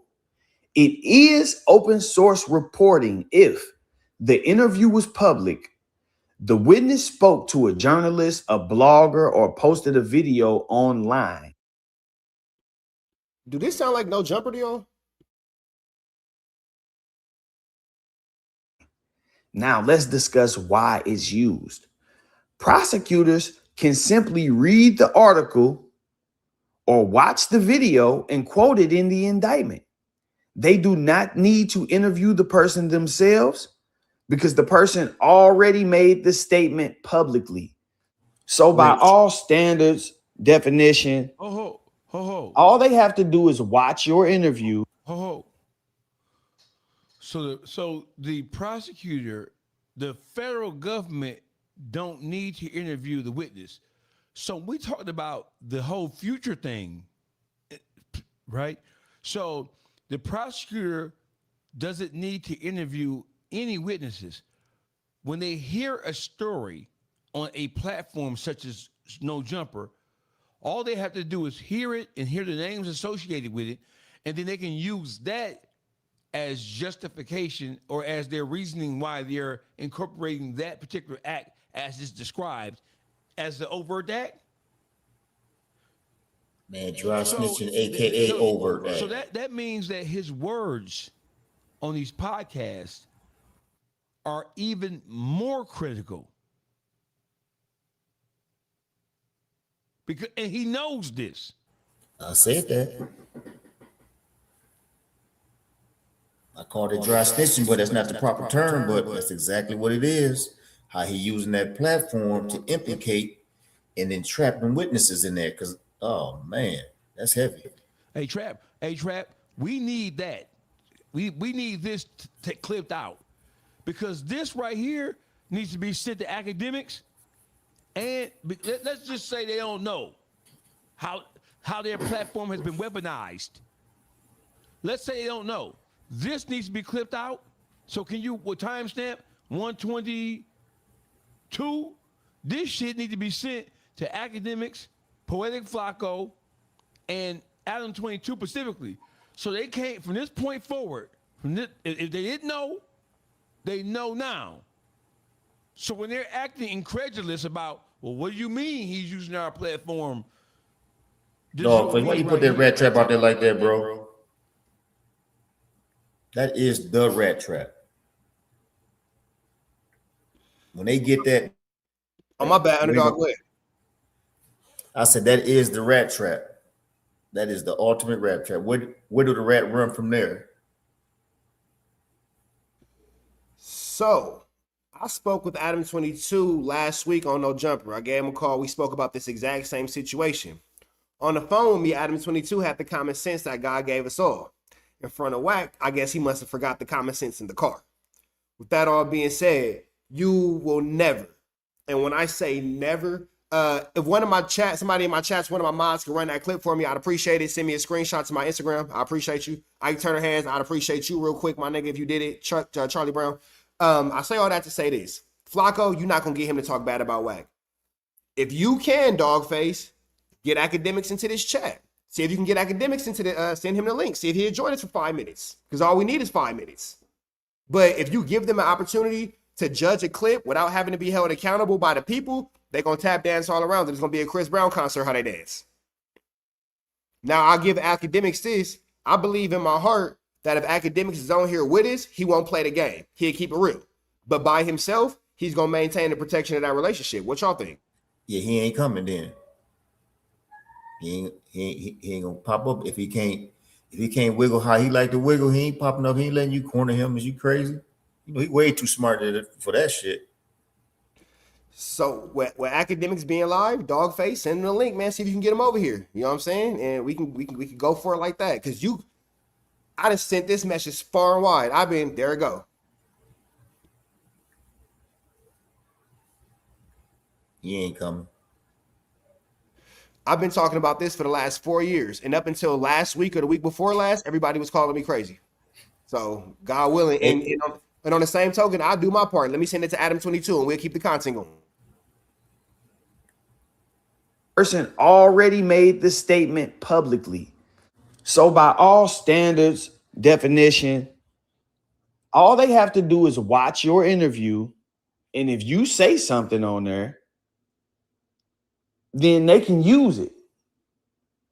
They don't have to talk to you at all. But let's keep going, because this statement can be used to establish probable cause in an indictment. And I want to explain to y'all exactly how it's used. And I want y'all to also understand that the threshold for probable cause for an indictment is not the same as reasonable doubt.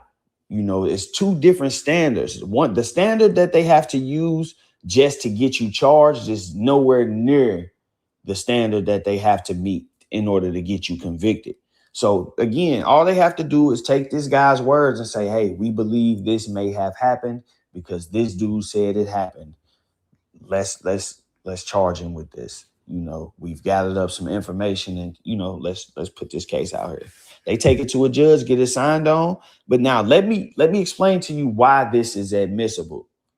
Because this interview happened on No Jumper and it was completely public, it is 100% open source reporting. In modern federal prosecutions, the government routinely combs through media, articles, podcasts, YouTube interviews, press releases, and social media posts to build their cases. So this is not an uncommon thing in today's times. Actually, this same prosecutor's office, United States Attorney's Office, the Central District of California, is the same office that's handling Dirk's case. And if you've watched Dirk's case, they've very openly stated that they use open source reporting, you know, to gather the intelligence, which is why people like Trap Lord Ross came up and they actually used the academics interview, you know, so this is common with this office for sure. Anyway, to get an indictment, prosecutors only need to show a grand jury that there is probable cause a crime occurred. Public statements made by people around you, even if they haven't talked to the police, can legally be used to help build that baseline narrative. So once again, Wack has been online talking about his history with Big U, how he knows his wife and all of this stuff. And all that's doing is just establishing credibility. So when he comes out and says certain things, then they like, okay, this is, You know, in one document, he's listed as a rival counterpart. In another document, he's listed as a co-conspirator. This is just something that they doing to muddy the waters, but it's also establishing how these two have a history with each other, and there has been conflict within that, you know, that time frame. Locking in a narrative by putting a person's public quotes directly into your indictment, the government is signaling to that person, hey, we saw what you said publicly, and we gonna hold you to that if we call you to testify. If we called you into trial, we expect you to say the same thing that you said. We ain't no. Go ahead, Dawgface. Let that shit rip. Go ahead. I see it on you. At this point, respectfully, I mean, so listen, Wack 100 will go down. Wack 100 is the modern version of the hip hop police. That's what he is. Even though this shit really has nothing to do with hip hop, but because he's operating under the guise of being a manager, right? We know that his temperament and his ego, and we know that his history of bad acts and his history of using people to manipulate them, it overqualifies him to know that the shit he's doing right now is wrong. So that's one thing. Does he know, Trap? Does he know and understand, or is he just clumsily walking into this, stumbling into this shit? I don't think anybody believes, based on just examining his behavior, I don't think anybody believes that Wack is just stumbling into this federal indictment, not knowing what the fuck is going on. You know what, Dawgface? That is an amazing question. And I want to take y'all to this because hey, remember I told you on the phone, I got a clip to back up everything I say. And with the people who we dealing with, you kind of got to have a clip to back up everything you say. You feel me? But real quick, let me see. Wack 100 speaks on Munchie B, Draco, KO, Killer. So you remember when Munchie B made the comment about passing a bottle to so-and-so, you feel me? Blah, blah, blah, blah, blah, blah. Wack 100 made a comment about Munchie B. Let's see if I can find it. Wack 100 made a comment about Munchie B, basically saying how Munchie B's an idiot for, you know, talking about the Draco situation. Let me see if we can play this. Detective picture and phone number on the screen, nigga. That's a fact. I don't know what the Flacco got going on over there. What I do know is you been running Flacco information. You over there got happy because he was the one helping you get on the No Jumper platform, nigga. You over there, what you telling Flacco? Flacco mentioned the shit about Rose Mo. Nigga, that's 2012. We dropped Jesus Peace 2013. How you trying to put it on everybody but you when everything we talking about came out of your mouth? That was literally the exact quote. Look, Dawgface, I've been doing this shit on this nigga so long. I know a video to go to and right to the timestamp. He just said everything Munchie B is wrong for is because it came out of Munchie B's mouth. Well, are we not listening to everything that came out of Wack's mouth? Listen, how do you catch a rat? You said rat traps. We know rats their bones are extremely flexible, right? They can squeeze through the smallest and the tightest places. What has to happen with somebody like Wack is that he has to be cornered like this. You have to be, whenever you're speaking on this shit, right? You have to understand law, one, and you have to understand the streets and how the streets work. If you don't, if you suck at either one of those things, he will slip out of your grasp and scurry up underground. It's as simple as that. And so you can't get into a conversation about Wack and his behavior without having these things at the ready to use them to point out to people who still fucking slow as fuck. I call them window lickers, pickle pig feet eating ass niggas. You have to have this, or he gonna slip out your grass every time.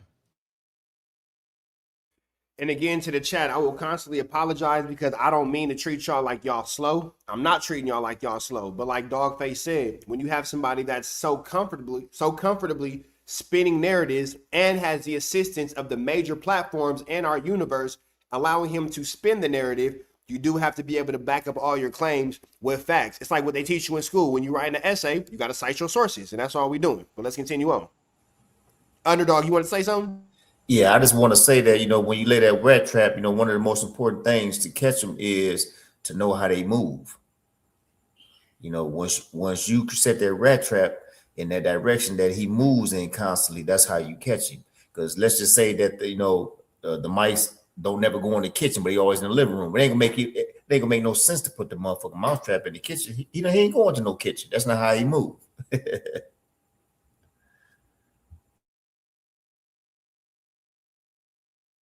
Getting up here pleading the fifth or none of that, because you are not facing any charges, so there's no right against self-incrimination. We already have the statements. This is what they are doing for him in exchange for him doing this.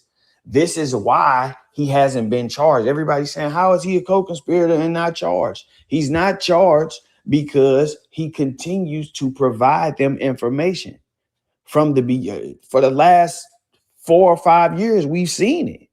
Open source reporting on Big U daily from him, Eddie Boy, 600, all of these different guys. We've seen it. So what they are doing, they just sitting back watching and like, okay, he keep feeding us information, and at this point they have so much of the information, they can just go back and find different little things. I'm sure they could probably charge Big U with a ton of stuff based off things that Wack has said, but there has to be, somewhere where they draw the line, because then you may upset the court. So, they probably just sitting back on a ton of overt acts like, yeah, well, we just gonna add this or take this out if the case started looking shaky. But in any case, they are using Wack 100 clearly. That's why his name is mentioned in that document. That's what I was saying in the video yesterday, but I get it. The video is kind of long. A lot of people don't have that much time to sit around and watch or listen. And a lot of people are doing reaction videos to my videos, and reacting to an hour-long video is probably like a 3-hour segment. So I wanted to bring this back for y'all, break it down as shortly. I thought I would be able to do it in 10 minutes, but I wanted it to be thorough too, because I want a person who has no knowledge of the law to be able to understand exactly what's going on. He's feeding them information. And because he's feeding them information and they are able to use this information to continuously put charges on Big U, then they don't see a need to lock him up. Locking him up would make him shut up. And then, that would lead to them having less information. At the same time, this tells me that the information that they already have on Big U, they don't feel like it's enough. With that said, I'm going to wrap this one up, man. I hope that this was pretty.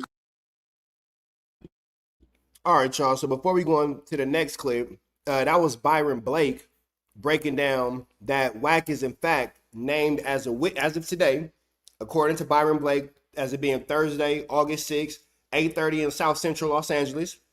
Wack is officially named as a witness in Big U's case. And it's looking as if Wack 100 doesn't testify to his own statements that he gave on the internet, he may in fact find himself a suspect and a part of this indictment as well. Does that sound pretty accurate to y'all?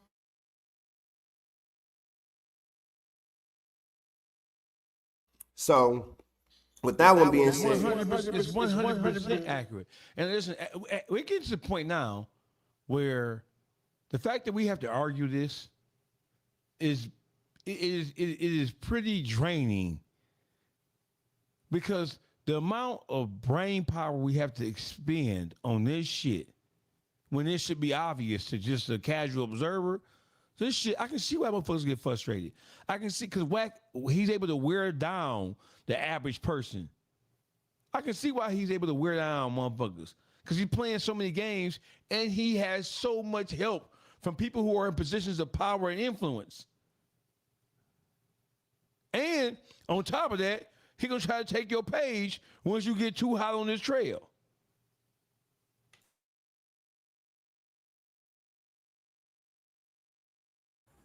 So for the weak, he's intimidating.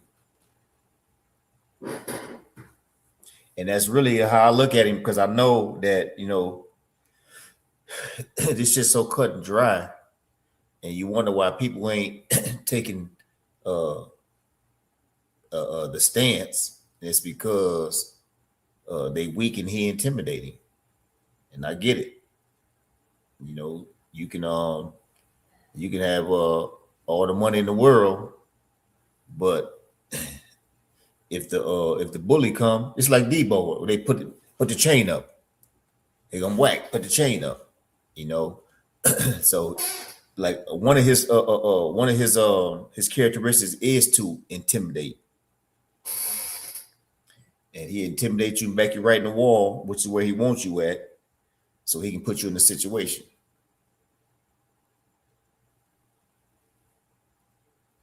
That's pretty much how the situation go. And like you guys said, I can understand how, especially people who don't come from the streets, because let's be transparent here. We all watching the same. Between the three of us, we got 423 people in here. If it's 423 people in here, it's 400 people who will never see anybody's jail cell. Let's keep that shit 100. They'll never see it. If it's 400 people in here who have never seen nobody's jail cell, it's 300 people in here who are walking away from every sort of physical altercation, every sort of verbal altercation, because the average person is not fighting or arguing on the streets, because low key, only we're taught that in the animalistic situations that we come from. The average normal person, we all fathers. None of us are going to teach our children to argue and fight in the streets. You better walk away from that shit. So the average person on the internet will, you know, kind of be willing to spin towards Wack and on Wack's behalf. And that's mainly due to the fact that Wack 100 is loud. Like you said, he's intimidating. And even deeper than that, if you don't care for Wack, that's one thing. But then how are you going to go to battle with the academics and the Adam 22s and, you know what I'm saying, all that kind of shit? You feel me? All those things are against you. And those are influential voices. If they weren't influential voices, they wouldn't be in the positions that they were in.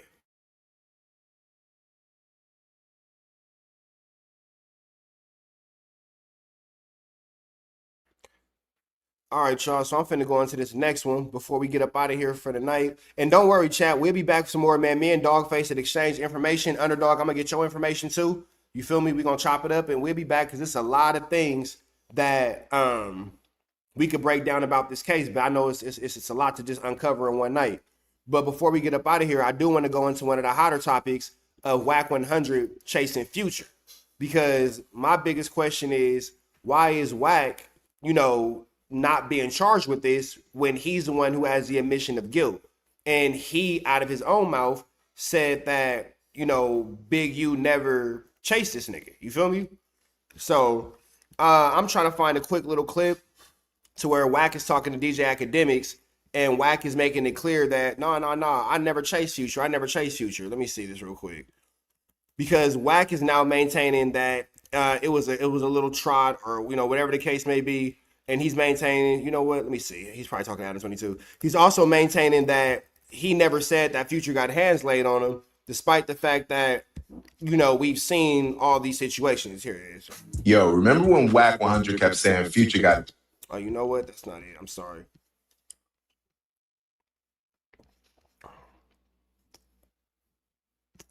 Let me see. Okay. Why were you pressing Doughboy on Clubhouse, and why did you say fuck him and Future? That was the highlight clip. Well, see, that's what I'm saying. Once again, like, my response is always all they see and all they hear. So this all goes back to Future and you allegedly getting into an altercation at LAX. What was it? Yeah, you know, I got content I could have showed. I just let it go. But Rockstar from Hip Hop Trends calls me. I'm at home. Bro, what up?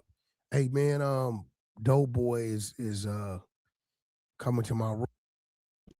And real quick, for those of y'all asking why we not playing the Rockstar content, because if I wanted to talk to one of Wack's baby's mamas, I'll just call Kim.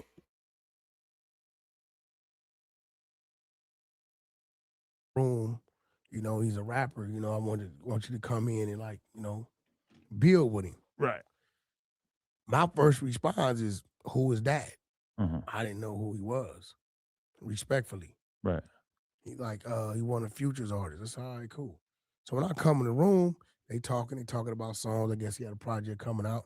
I chimed in. I asked him, hey, what's your stage name? I go to Spotify and look him up. I said, oh man, you got some pretty strong numbers. You know what I mean? So I'm listening to one of the songs, and he's like, hey man, let me ask you a question. I'm thinking we building on some music. Mm-hmm. Yo, what's up with you and Pluto? Mm. I'm like, me and who? Right. Because Rockstar didn't ask me to come build with, some Rockstar's a shit stir. He knew exactly what he was doing, don't you think? I don't know, because I don't know the dude. Right. So, I'm like, when he asked me again, see, that's the problem. Dude, my son age. So why come from my era? When you ask me about me and another man's business, that's like a form of attempting to check a man. Uh-huh. So off the rip, I'm going to tell him, man, don't ask me nothing about me and what we got going on. Right. Now, I didn't already got a call from one of my big brothers to leave that alone with Future. Okay. So I've been left it alone. I didn't talk about it. And I told him. It's extremely interesting. And I like that Wack said this, because Wack is saying, as we all heard, well, my brother told me, and now he's omitting the name of his brother. You feel me? Now he don't want to talk about who his brother is. But let's see, Birdman, Wack 100, Future. Oh, boom, it popped right up.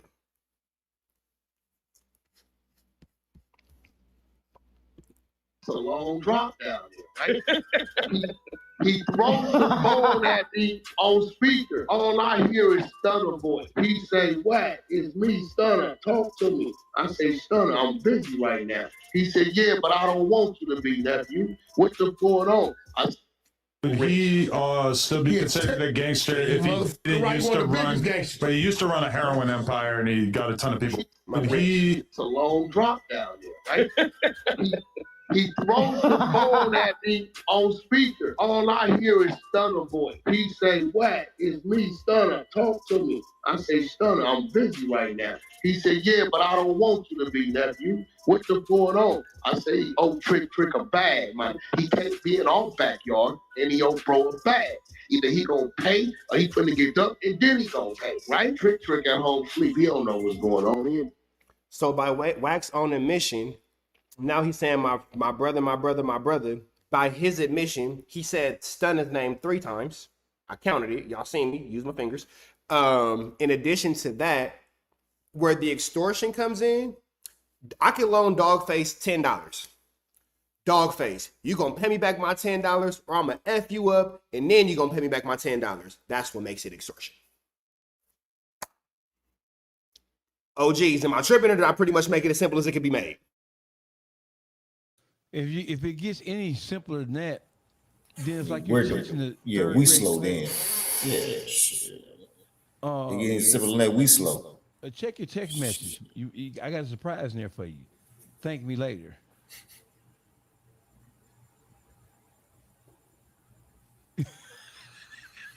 No, Trap. No, look in there.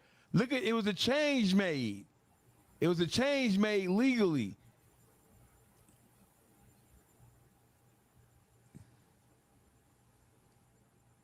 The house has to be in Rakita Bradford's name because if it's in Cash McElroy Jones' name, he has over $20 million worth of debt and they'll seize the house. That's why it was in Kim's name before he took it and put it in her name. No. Look closer. Look close. Landon.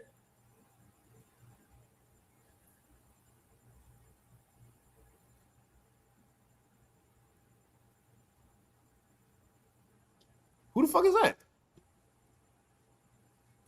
That's him. Oh, that's the bullshit name? Yes. No, I'm a digging motherfucker. Yeah, see, we already knew about the home. I knew about that already. You feel me? Because he is, what's the old saying they should say? You don't defecate where you eat. He just on the toilet with a big old pot going crazy. Going crazy. Shout out to his son, though. We love that for him. Live your truth, brother. Hey, bro, listen, I don't even want to discuss that. I got a call from bro. leave that shit alone, boom, boom, boom, boom, boom. But he was adamant to keep going on. So now I'm like, so Birdman. The nigga just said Birdman name again on No Jumper. But my question to y'all is, if Birdman is being brought up, is he like an accessory after the fact? Is he an accessory to extortion after the fact? What criminal role could he play in this? He is a material witness. He wouldn't be criminally charged because he would be stepping in to act as a protector of somebody who's being threatened with bodily harm. So he wouldn't be charged as an accessory, but he would definitely be a material witness because according to Wack, he paid the ransom that allowed Future to go about his business that day and get on the airplane without being physically assaulted or worse. So he's a material witness. He's most certainly a material witness. And then wrapped your homie up in an indictment. Let's keep going. Call me and say, Wack, leave that alone out of respect to me. Future, my brother. It's his exact words. Like, he my brother. I love him as a brother, as a friend. Stun, I can respect that. So now it's Future telling him, yo, fuck Wack, and when you see him, get at him. But what I first got to do is extend my respect to Stunner. And I told him 2-3 times, like, bro, we got a mutual comrade that leave that alone. He kept going on. So then, okay, I'm gonna give you what you're looking for. Whoa. He thought I was out of town because everybody.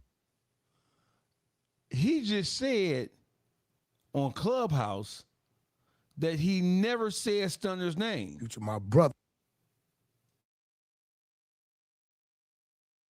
You see where the fuck I'm going. He just said on Clubhouse when one of the people who was running that, whatever that shit is, when the guy pressed him about it, and he played the audio of him saying Stunner's name, he said he never said his name. That's only because Stunner done got at that nigga and told that nigga what the fuck he doing.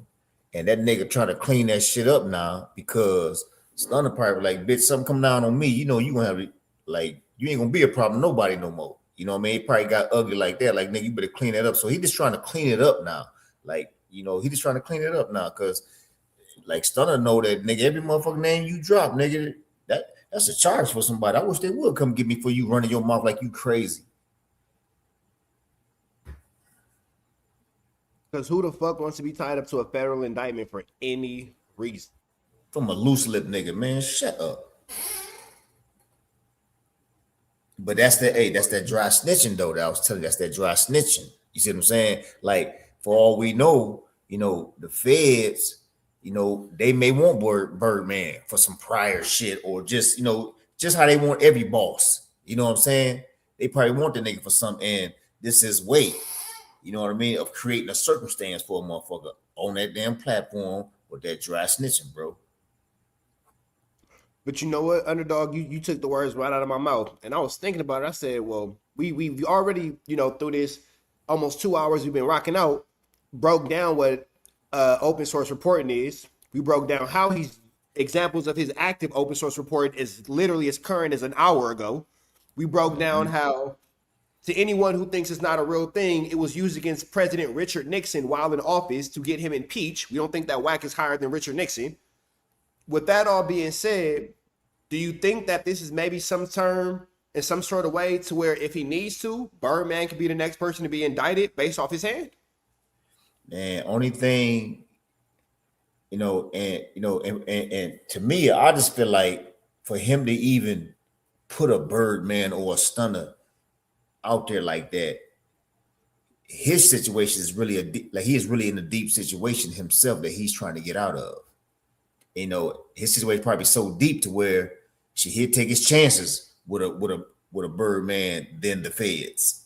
You know what I mean? So I just believe all that name dropping, that's just, and he got a long ass list of motherfuckers to tell on. He got a long list of motherfuckers to tell on, and that shit go back so far. You know what I'm saying? And man, that motherfucker the devil, man. Shit. I mean, but shit, in this same live, You see me take it back all the way to 2006. Man, that shit go back further than that. That's actually current compared to how long that list is and how far he can go back with that fuckery. And I say this for the next one because I'm sure we're gonna do this again because I got a bunch of look, underdog, you see how I'm coming. You feel me? I see you locked and loaded, baby. I see it. So we can also, just per the conversation, Wack 100, in California, we got this 50-50 yard thing going on. Now, I ain't no penitentiary nigga, so whatever y'all do is how y'all do. I'm free. So how y'all do y'all jail time is how y'all do y'all jail time. But I say all that to say this. Wack 100, it wasn't a 50-50 yard when he was there. It was called a substance abuse yard. Don't let me lie and say what the exact acronym is, but it's for substance abuse and treatment. That's what it's for. Wack 100 allegedly was instructed by the Bloods to go ahead and put down a demonstration against someone else. When it was time for him to put down a demonstration, this man gets into a full argument with a female cop in order to get sent to the hole to avoid having to put down his demonstration. Once he's gone out of the hole, he then finishes his last 9 months of his sentence on what is now considered in California a 50-50 yard, but at the time was a treatment rehab yard. Well, that's incredible because Wack hangs his hat and has told us so famously so many times, he don't drink, he don't smoke, he's always sober. So if your biggest claim is never drinking, never smoking, being always sober, why are you on a substance abuse yard in the California Department of Corrections and Rehabilitation? That don't make no sense. Why you not over there with the Bloods on the main line? So just to your point of 2006, and you saying this earlier, shit, the nigga was locked up in the 90s. Man, hey. So, it wasn't a 50-50 yard thing. I make the joke. It wasn't a 50-50 yard. It was a 25-25 yard, but it grew up to be a 50-50 yard for sure, for sure. A brother, I love you. As a brother, as a friend. Stun, I can respect that. So now is Future telling him, yo, fuck Wack, and when you see him, get at him? But what I first got to do is extend my respect to Stunner. And I told him 2-3 times, like, bro, we got a mutual comrade that leave that alone. He kept going on. So then, okay, I'm going to give you what you're looking for.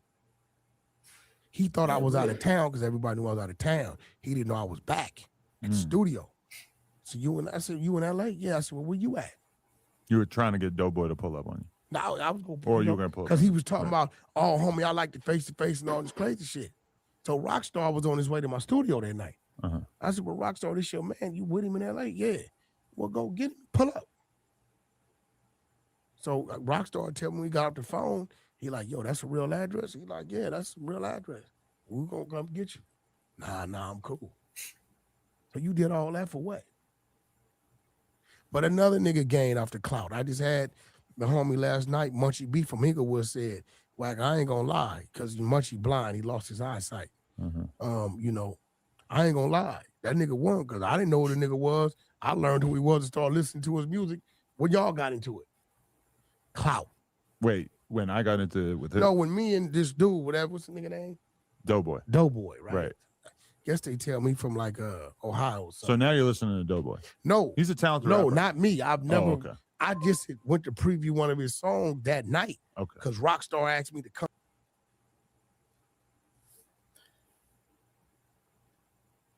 Can't hear you, Chris. But I didn't say you had a charge, though. But I didn't say that. He need to buy them. I think you got to put it to them. So this is Lush and Wack arguing. We'll let y'all go after this chat, but this is Lush and Wack arguing where Wack is upset at being compared to Munchie B for the exact same thing. And I think this is a clip where Wack says he never chased Future. He's denying the. Yeah, I'm just saying. Okay. Hey, you need to buy them phone, bro. Yeah. What? I never said you. I didn't say you was in an indictment, Wack. I did not say you was in an indictment. I specifically said you. You got to put the microphone. I did not say you was in an indictment. My name like a nigga won't break your shit. Hey, bro, I'm like the one. Again, y'all have more knowledge of this, than I do as far as like the feds and all that's concerned. My question is, how the hell is he on the internet sending these type of threats, saying that I'll break your face, I'll do this? Like, how are you not in jail? Hey, listen, bro. Can you hear me? First of all, the content that Wack talk about, don't no real nigga get on live in front of the public and even talk like that, right? So in itself, that makes us ask the question, like from a real nigga perspective, what the fuck are you doing, right? So I don't know, man. I'm gonna call a spade a spade. Whenever you see a motherfucker moving like that, he is on a mission. A mission for what? Okay, let's look at the nature of the content that he's exposing. And it all is a form of ratting. When you sum all this shit up, like, damn, he telling right there. From a real nigga perspective, damn, he telling right there. From a real nigga perspective, damn, he telling right there. Okay, so being that we trying to figure out, like, if real niggas don't talk like this and he's talking, what is he talking about? It's all telling. Okay, why do motherfuckers tell? Motherfuckers tell to get out of shit. You see what I'm saying? And like, for real, man, to be honest, it's kind of like if he wasn't so relevant, right, in his telling, like, this is something that you talk about and you be done with. But this is a motherfucker that you got to continue to slay because he's constantly updating his motherfucking bullshit. As we have been talking, we got to keep talking about it. Like, I would have loved to cut this nigga off. Like, I'm done talking about this nigga. It is what it is. But no, he keeps bringing us current fuckery. So we have to address that current fuckery, bro. Underdog, I was able to bring y'all that conversation where he started listing up all them names. Nigga, that happened fucking 97 minutes ago. Man, hey, he on a mission, bro. It's literally that's up just what to it date is. telling. And he on a mission, right? I'm gonna tell you what real niggas do to niggas like that. They just stay the fuck out his way. That's what real niggas do. You see what I'm saying? But you know, we content creators, man. You know, and I'm a baby in this shit, but shit, I ain't no fucking dummy. I don't give a fuck if I'm 2 days in this motherfucker or 3 days in this motherfucker. You walk past me with a red dress on, I'm like, she had a red dress on. I ain't no fucking dummy. Like, and you know, shit, nigga, I've been in the motherfucking streets, bro. Like, shit, the majority of my life has been impressed by the streets. So, like, man, niggas don't even fuck with niggas like this, bro. Like, niggas don't even fuck with niggas like this, right? And real niggas, for real, when this nigga encounter a real nigga, he don't even really get to circulate no more after that, because shit happens to niggas like this. You see what I'm saying? Like, shit happens to niggas like this. Niggas like this don't continue to be able to make motion in this manner. But, you know, he ain't crossing no real niggas path. Believe that. He ain't crossing no real niggas path. That's why, for real, that's why he trying to clean up or implicating a real nigga like Stunner or whatever. Like, he trying to clear that up because he know how ugly that can get for him, because ugly niggas deal with niggas like this way different from the clowns that he implementing in all this bullshit. It's amazing how long a nigga like this can even survive, bro. It's amazing. Like, I'm like the nigga Wayne. Like, damn, nigga, you still here? Damn, nigga, you still here? Yeah, that nigga still here doing the same bullshit, bro. Hey, almost pretty much with no recourse. The only real big problem he has is if he can't feed the feds. If he ever gets to the point to where he has nothing to feed the feds gonna dog him like he dogging everybody else.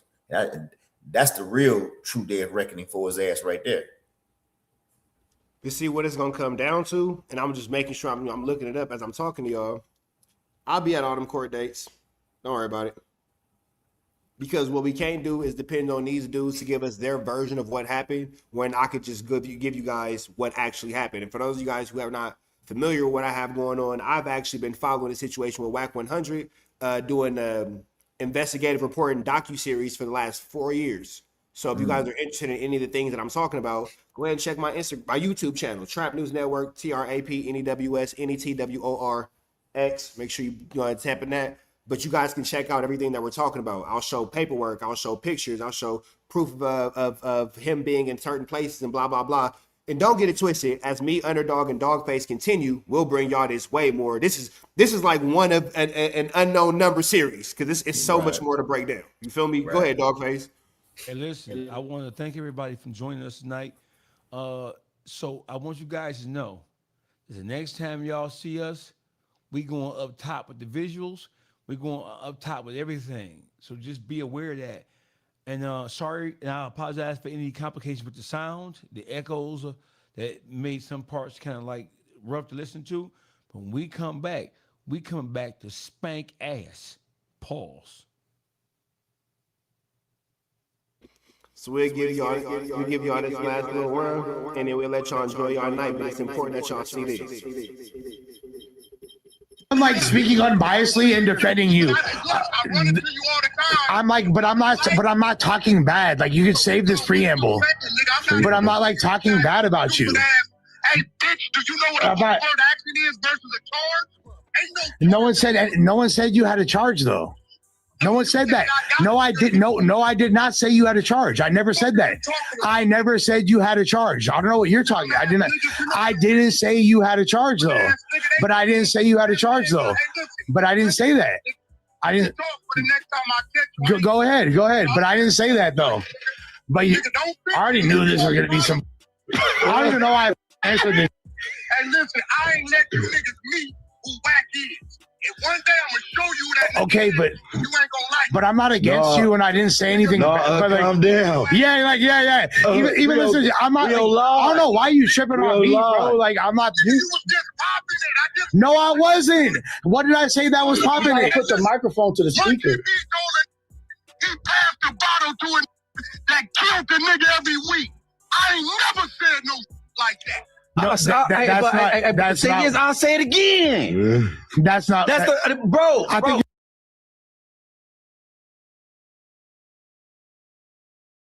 My bad, y'all. So you know how this end up, Underdog. They just start arguing and yelling and screaming at each other. Wack did say something that was important though. He said, "You effing idiot. Do you understand what an overt act is? An overt act is basically, in a short story shorter, it's a description of what you're being charged with. It's the adjective to your felony, to your indictment. Is that a simple way to put it? Yeah, it's like an addendum, goddamn. That's it. So I'm gonna show you guys this, and then we'll slide out for the night. But Big U was charged with an overt act of assault on Wack 100. That comes after Big U was caught on a wiretap in a private conversation telling someone Wack 100 is an informant. I want to, quote, break his jaw, end quote. Of course, we don't think that anybody should get their jaw broken. We don't believe in that over here. But regardless of the fact, Big U said that in a private conversation. Big U's lawyer says to the court, and I quote, "There is no crime against my client admitting he wants to harm an informant on a private conversation," end quote. The federal government decides to say, you know what, Cash Roll Global, I see you. The federal government decides to say, you know what, you're 100% right. The overt act of assault doesn't apply. And then they decide to actually charge him with the assault. So Wack can say overt act. No, it's not charged, but overt acts leads to convictions. Let's play this content.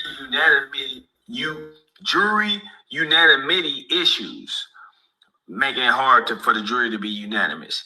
And as the jury may properly rely on non-predicate overt acts to reach a verdict. In other words, when you're bringing in a bunch of stuff that we haven't been charged with, you may confuse the jury and have them relying on something that we haven't been charged with as just an overt act. And they may end. Okay, so him having Wack as, one to whoop Wack feet, and Wack being a victim in the paperwork is an overt act. It's not an actual criminal charge. So, yeah, Wack is in the paperwork as a victim. But, nigga, that's an overt act. That ain't no criminal charge. You can't charge me for that because I want to whoop somebody's feet. You feel me? You can't charge me because I want to break somebody's jaw. So, he a victim in the paperwork, but, man, so what? You want to whoop somebody. I want to go whoop out the nigga I coach the kids' football team with right now. You can't charge me with a crime for that. I ain't did nothing. You feel me? They're finding us guilty on that. Now, the government would respond to Big U, and they would say that the fear and control category encompasses charged overt acts that are direct evidence. They would go on to say the defendant's motion challenges dozens of overt acts alleged in the first superseding indictment, styled as Rule 404B concerns. That framing is backwards. The government is entitled to prove the overt acts charged in its own indictment. These are not uncharged other acts. They are part of the charged RICO conspiracy, and proof of charged overt acts requires no 404B justification. Now, the reason I was emphasizing uncharged in the last stuff that I was... And again, Wack just said an overt act is something uncharged. Let's see where this situation goes.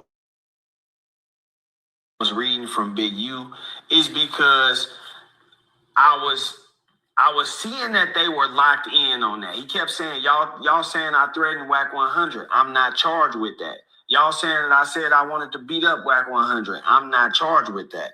The government is now coming back and saying that, yes, you are. The fear and control. Big U is being charged with wanting to whoop Wack 1. Tendernism. Pick the blind up, put the blind down, pick the blind up, put the blind down, pick the blind up, put the blind down. Big U, Reg Dog.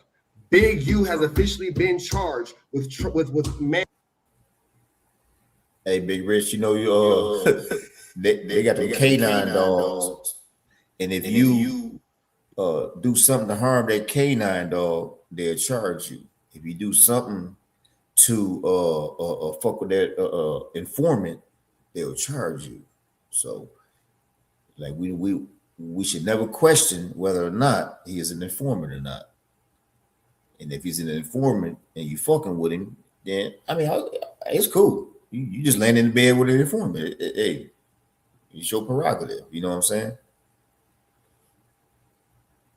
And Wack is a victim in the case. I said it. I told y'all. Wack was a victim in the case. Nigga, I beat the feds, nigga. I beat the feds, nigga. I keep trying to tell you niggas, bro. I beat these niggas. And I never fucked up again in life, nigga. I got off by the skin of my teeth. Nigga, I beat these niggas, bro. I told y'all. Hold on, let me write it back. Let me put the thing down, flip it and reverse it. Reading from Big U is because I was seeing that they were locked in on that. He kept saying, y'all saying I threatened Wack 100. I'm not charged with that. Y'all saying that I said I wanted to beat up Wack 100. I'm not charged with that. The government is now coming back and saying that, yes, you are. The fear and control category that Big U was talking about encompasses charged overt acts that are direct evidence. Again, it says these are not uncharged other acts. They are part of the RICO conspiracy, and proof of charged overt acts requires no 404B justification. So, long story short, Big U is charged with assaulting Wack 100. It says it right here in the paper. Big U is charged with assaulting Wack 100. I didn't make it up. But when I said it, niggas wanted to take shots at my character. Niggas drug my name through the mud to hide this shit, bro. Niggas drug my name through the mud. Niggas lied. Niggas tried. Sorry about that, y'all. I was really passionate that day. I've been telling niggas some shit for 4 years and it finally hit. But with that all being said, man, Dawgface is gone. Underdog, I'm gonna tap in. Hit me on Instagram, and I'm gonna send. Tell Dawgface to give you my number, and then we'll figure it out from there. All right, I think I already put that follow in on there, so we're good on Instagram. Send me a DM because I don't be looking at that shit, but I go look at my request right now. All right, bro. Peace. All right, man. God bless, man. God bless. We appreciate Dawgface for being in here. Real quick, chat. If y'all want to continue on, we appreciate y'all being a part of Trap News Network. We appreciate y'all rocking out with us. This whole situation with Wack 100 has been barnacles.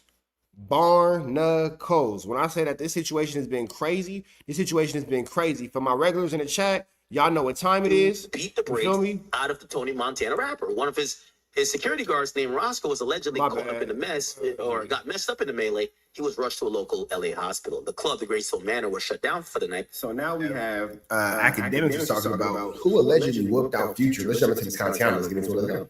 Following the incident, helicopters patrolled the parking lot to make sure the area was safe. Now, Wack had told us about the story, and he basically kind of described it just like how this happened, except he gave more detail. He said, yo, they surrounded club security and everything, and basically when the gang... And it's crazy because in Wack's last pieces of content, he was saying how it happened at a hotel. And here you have academics making it clear that this in fact did happen at a club.